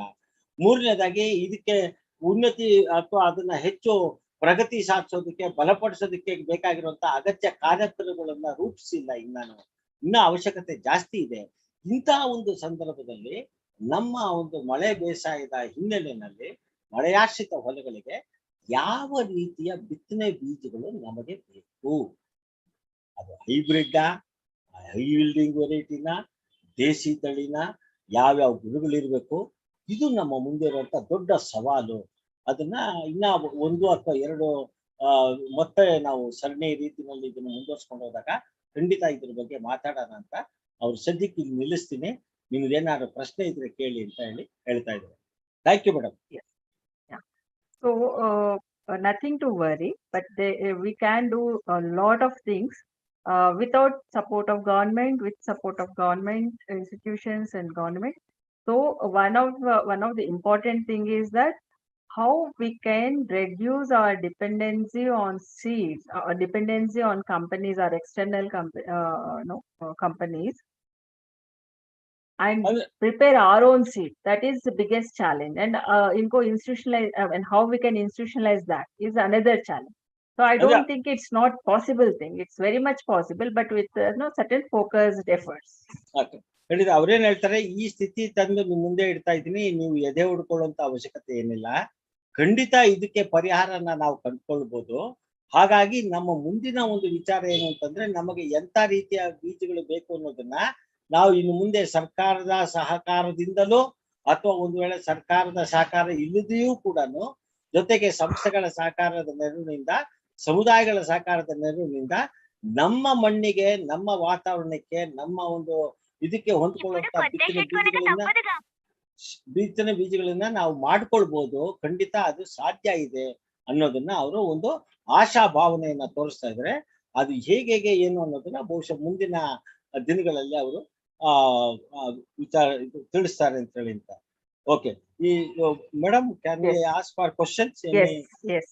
ದಯಮಾಡಿ ಯಾರಾದ್ರೂ ಪ್ರಶ್ನೆ ಇದ್ರೆ ಕೇಳಿ. ಅವ್ರು ಸದ್ಯಕ್ಕೆ ಇಲ್ಲಿ ನಿಲ್ಲಿಸ್ತಾರೆ, ನಂತರ ಏನಾದ್ರು ಪ್ರಶ್ನೆ ಇದ್ರೆ ಕೇಳಿ.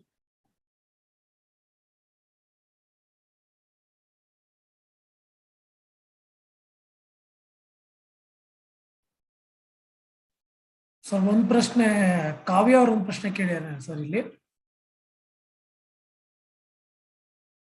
Sir I'm reading this. ಕೇಳಿ, ಕಂಟಿನ್ಯೂ ಮಾಡಿ, ನೀವೇ ಕಂಟಿನ್ಯೂ ಮಾಡಿ. ಈಗ ಕಾವ್ಯ ಅವರು ಕೇಳಿದ್ದಾರೆ. My point to, Kavya, can you please respond? Which crops you are growing? Kavya madam respond ಮಾಡಿ. Which crops you are growing? Kavya madam ಇದ್ದೀರಾ ತಾಯಿ? Oh, okay. Mic is not working. Okay. Kshitij?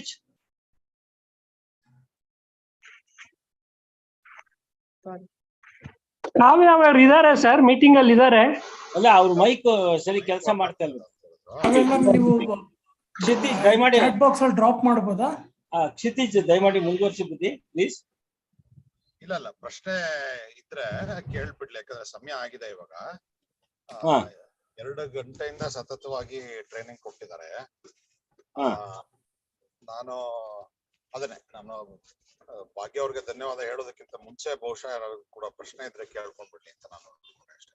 ಕೊನೆ ಏದಾದ್ರು ಪ್ರಶ್ನೆ ಇದ್ರೆ ಕೇಳಿ ಸ್ನೇಹಿತರೆ, 9:30 ಆಗಿದೆ.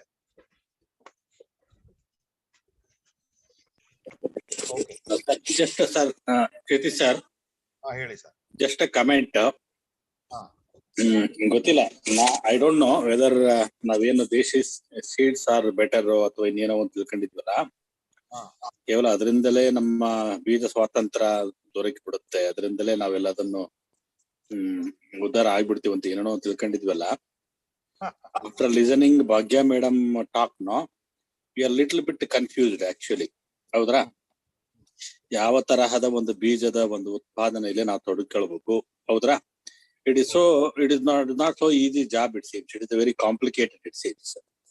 ಈಗ ಇದೆಲ್ಲ ಕಾರಣದಿಂದ ಪ್ರಾಯಶಃ ಬೀಜದ ಬ್ಯಾಂಕ್ಗಳು ಸೋಲಾಗ್ಲಿಕ್ಕೆ ಒಂದು ಕಾರಣ ಇರ್ಬೋದೇನೋ. ಅದರ ಒಂದು ಆಳವನ್ನ ತಿಳಿದಲೆ ಅಥವಾ ಅದನ್ನ ಅರ್ಥ ಮಾಡಿಕೊಳ್ಳದಲೆ, without understanding the problems involved in seed banks, no probably that might have failed. I think we are very much needed another 1 or 2 talks with Bhagya madam, so that ultimately we have to understand what kind of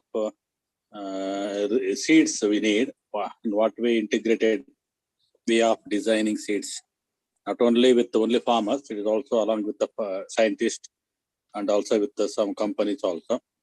I think ಎಲ್ಲ ಒಂದು integrated ಆಗಿ ಮಾಡಿದಾಗ ಮಾತ್ರ we may get some useful seeds, it seems. I think ನಾನು ಅರ್ಥ ಮಾಡ್ಕೊಂಡ ಹಾಗೆ, I think another 1 or 2 talks from Bhagya madam will helpful for us. ಅದು ನನ್ನ ಅಭಿಪ್ರಾಯ. ನೀವು ಹೇಳಿ ಸರ್, ಕ್ಷಿತಿ ಸರ್ ಏನ್ ಹೇಳ್ತೀರಿ? ಅಲ್ಲ, ಹೌದು ಸರ್. ಐ ಥಿಂಕ್ ನಾನು ಕನ್ನಡದಲ್ಲಿ ಹೇಳಿ ಬಹುಶಃ ಇನ್ನೊಂದು ನಿಮಿಷದಲ್ಲಿ ನಾನು ಕನ್ನಡ ಮತ್ತು ಇಂಗ್ಲಿಷ್ ಅಲ್ಲಿ ಹೇಳೋದಕ್ಕೆ ಪ್ರಯತ್ನ ಪಡ್ತೀನಿ. ಪ್ರೊಫೆಸರ್ ಹೇಳಿರೋ ರೀತಿಯಲ್ಲೇನೆ ಈ ಬಿತ್ತನೆ ಬೀಜಕ್ಕೆ ಸಂಬಂಧಪಟ್ಟಂತೆನೆ ಒಂದು ಪ್ರಪಂಚ, ಒಳ ಪ್ರಪಂಚ ನಾವು ನೋಡ್ತೀವಿ ಅನ್ನುವಂಥದ್ದು ನಮ್ಗೆ ಗೊತ್ತಿತ್ತು. ಯಾಕಂದ್ರೆ ನಮ್ಗೆ ಈ ವಿಷಯಕ್ಕೆ ಸಂಬಂಧಪಟ್ಟಂತೆ ಸುಮಾರು ನಮ್ಗೆ ತಿಳುವಳಿಕೆ ಇಲ್ಲ ಅನ್ನುವಂಥದ್ದು ಅರಿವಿದೆ. ಬಟ್ ಭಾಗ್ಯ ಮೇಡಮ್ ಅವರು ಹೇಳಿರೋ ಇವತ್ತಿನ ಕ್ಲಾಸ್ ಅಲ್ಲಿ ನಮಗ್ ಗೊತ್ತಿಲ್ಲದೆ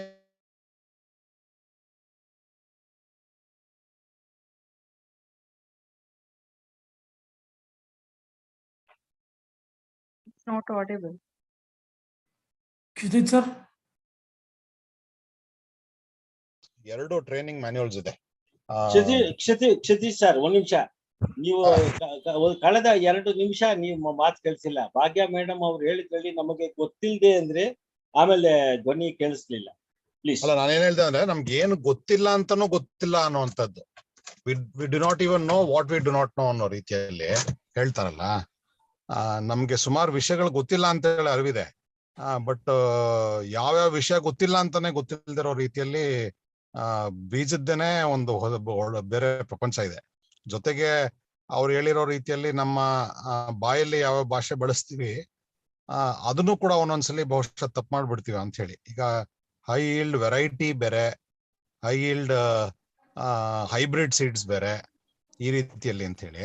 ಸೊ ಹಸಿರು ಕ್ರಾಂತಿಗೆ ಸಂಬಂಧಪಟ್ಟಂತನೂ ಕೂಡ ವೆರೈಟಿನ ಅಥವಾ ಹೈಬ್ರಿಡ್ ಇವೆಲ್ಲಾನು ಕೂಡ ಪ್ರಶ್ನೆಗಳು ನಮ್ಮ ಮನಸ್ಸಲ್ಲಿ ಬರುತ್ತೆ. ಅದಕ್ಕೆ ಅವ್ರು ಕೂಡ ಹೇಳಿದ್ರು, ಯಾರು ಭಾಗ್ಯ ಮೇಡಮ್ ಕೂಡ ಹೇಳಿದ್ರು, ನೀವು ಅಷ್ಟು ಆಲೋಚನೆ ಮಾಡಕ್ ಹೋಗ್ಬೇಡಿ, ನಮ್ ಕಲಿಬೇಕು ಅನ್ನೋದಾದ್ರೆ ನಾವು ಖಂಡಿತವಾಗಿ ಕಲ್ಯಾಣ ಜೊತೆಗೆ ಅಂತ ಹೇಳಿ. ಅವರು ಕೂಡ ಯಾಕೆ ಹೇಳ್ತಾರೆ ಅಂದ್ರೆ, ಈಗ ವಾಸನ್ ಮತ್ತು ಮಳೆ ಬೇಸಾಯ ವೇದಿಕೆ 2 ಟ್ರೈನಿಂಗ್ ಮ್ಯಾನ್ಯುಯಲ್ಗಳನ್ನ ಮಾಡಿದೆ ಬಿತ್ತನೆ ಬೀಜಕ್ಕೆ ಸಂಬಂಧಪಟ್ಟಂತೆ. ನಾನು ಪ್ಯಾರಲಲ್ ಆಗಿ ಭಾಗ್ಯ ಅವ್ರ ಹತ್ರ ಮಾತಾಡ್ಕೊಂಡು ಮತ್ತು ರಾಷ್ಟ್ರ ಹಂತದಲ್ಲಿರುವಂತ ಮಳೆ ಬೇಸಾಯ ವೇದಿಕೆ ಒಕ್ಕೂಟದ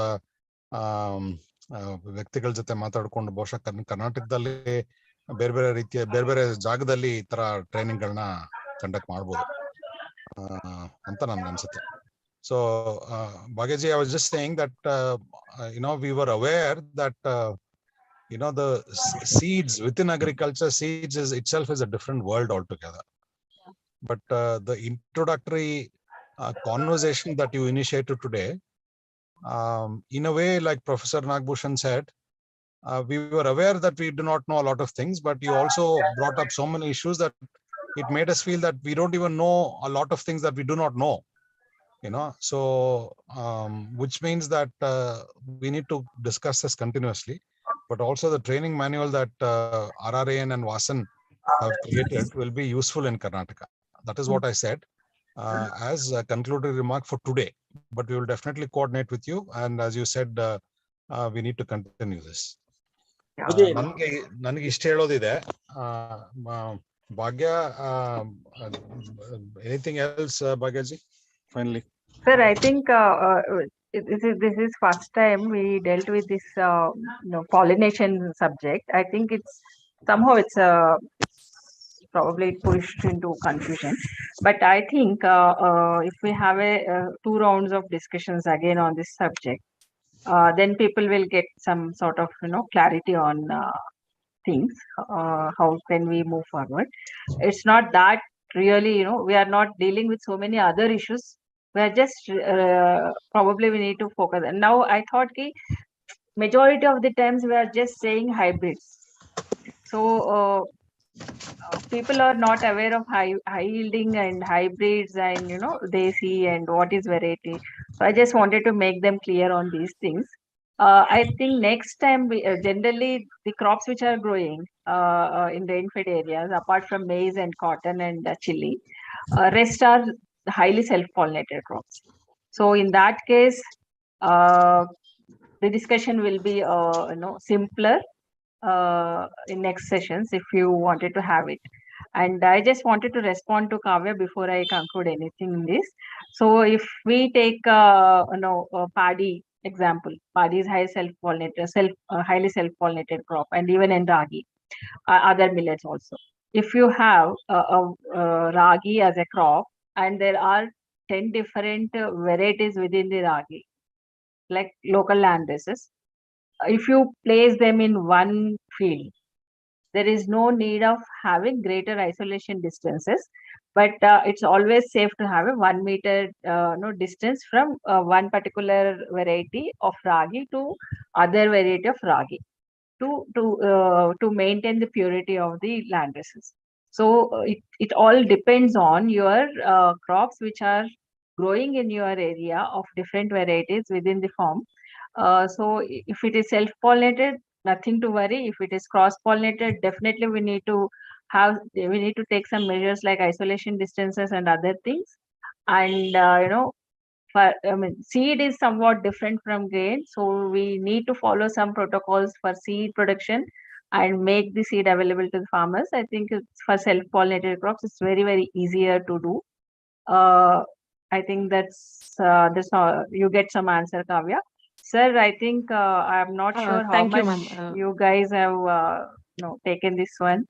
I don't know what feedback you wanted to give. You please share feedback with me also further. So thank you, sir. I am really happy to talk to you and your farmers and colleagues. Thank you so much. Sir, I would like to. To be frank, ಈ ಬಿತ್ತನೆ ಬೀಜಗಳ ಬಗ್ಗೆ what we had an idea, and I think she took us into a different world, number one. And especially in the beginning itself, we were made to understand, we were given information to understand the basics of seed technology, especially about the self-pollination, cross-pollination, and then coming to this, high-yielding variety, native variety, something like that. I'm sure I have not already. It is a confused, she says, but it was very good actually. For me, it was a lesson, and I hope I added. Given a little value to what you have shared, madam. I have given a little bit justice, I think. But technical terms are very difficult in certain technical terms to use it in Kannada. So I request. I do not know Nagbhushan, Kshitij, or others should tell me how much it was whether justice was given to her sharing or not, to related to my translation. But thank you very much for taking us to another field which added value to our interaction, especially about rainfed farming. Thank you very much, madam. Thank you. Thank you, sir. Thank you. Vasu, ತುಂಬಾ ಚೆನ್ನಾಗಿ ಅನುವಾದ ಮಾಡಿದ್ರಿ sir. I think we need to be thankful to Vasu, consistently for almost more than 2 hours. He spent time translating. Telugu words ಅನ್ನು ಕೂಡ ತುಂಬಾ ಚೆನ್ನಾಗಿ ಹೇಳಿದ್ರು sir. Thank you, Bhagyaji. Thank you very much. We'll catch up again. Thank you so much. Thank you, sir. All of you, thank you, madam.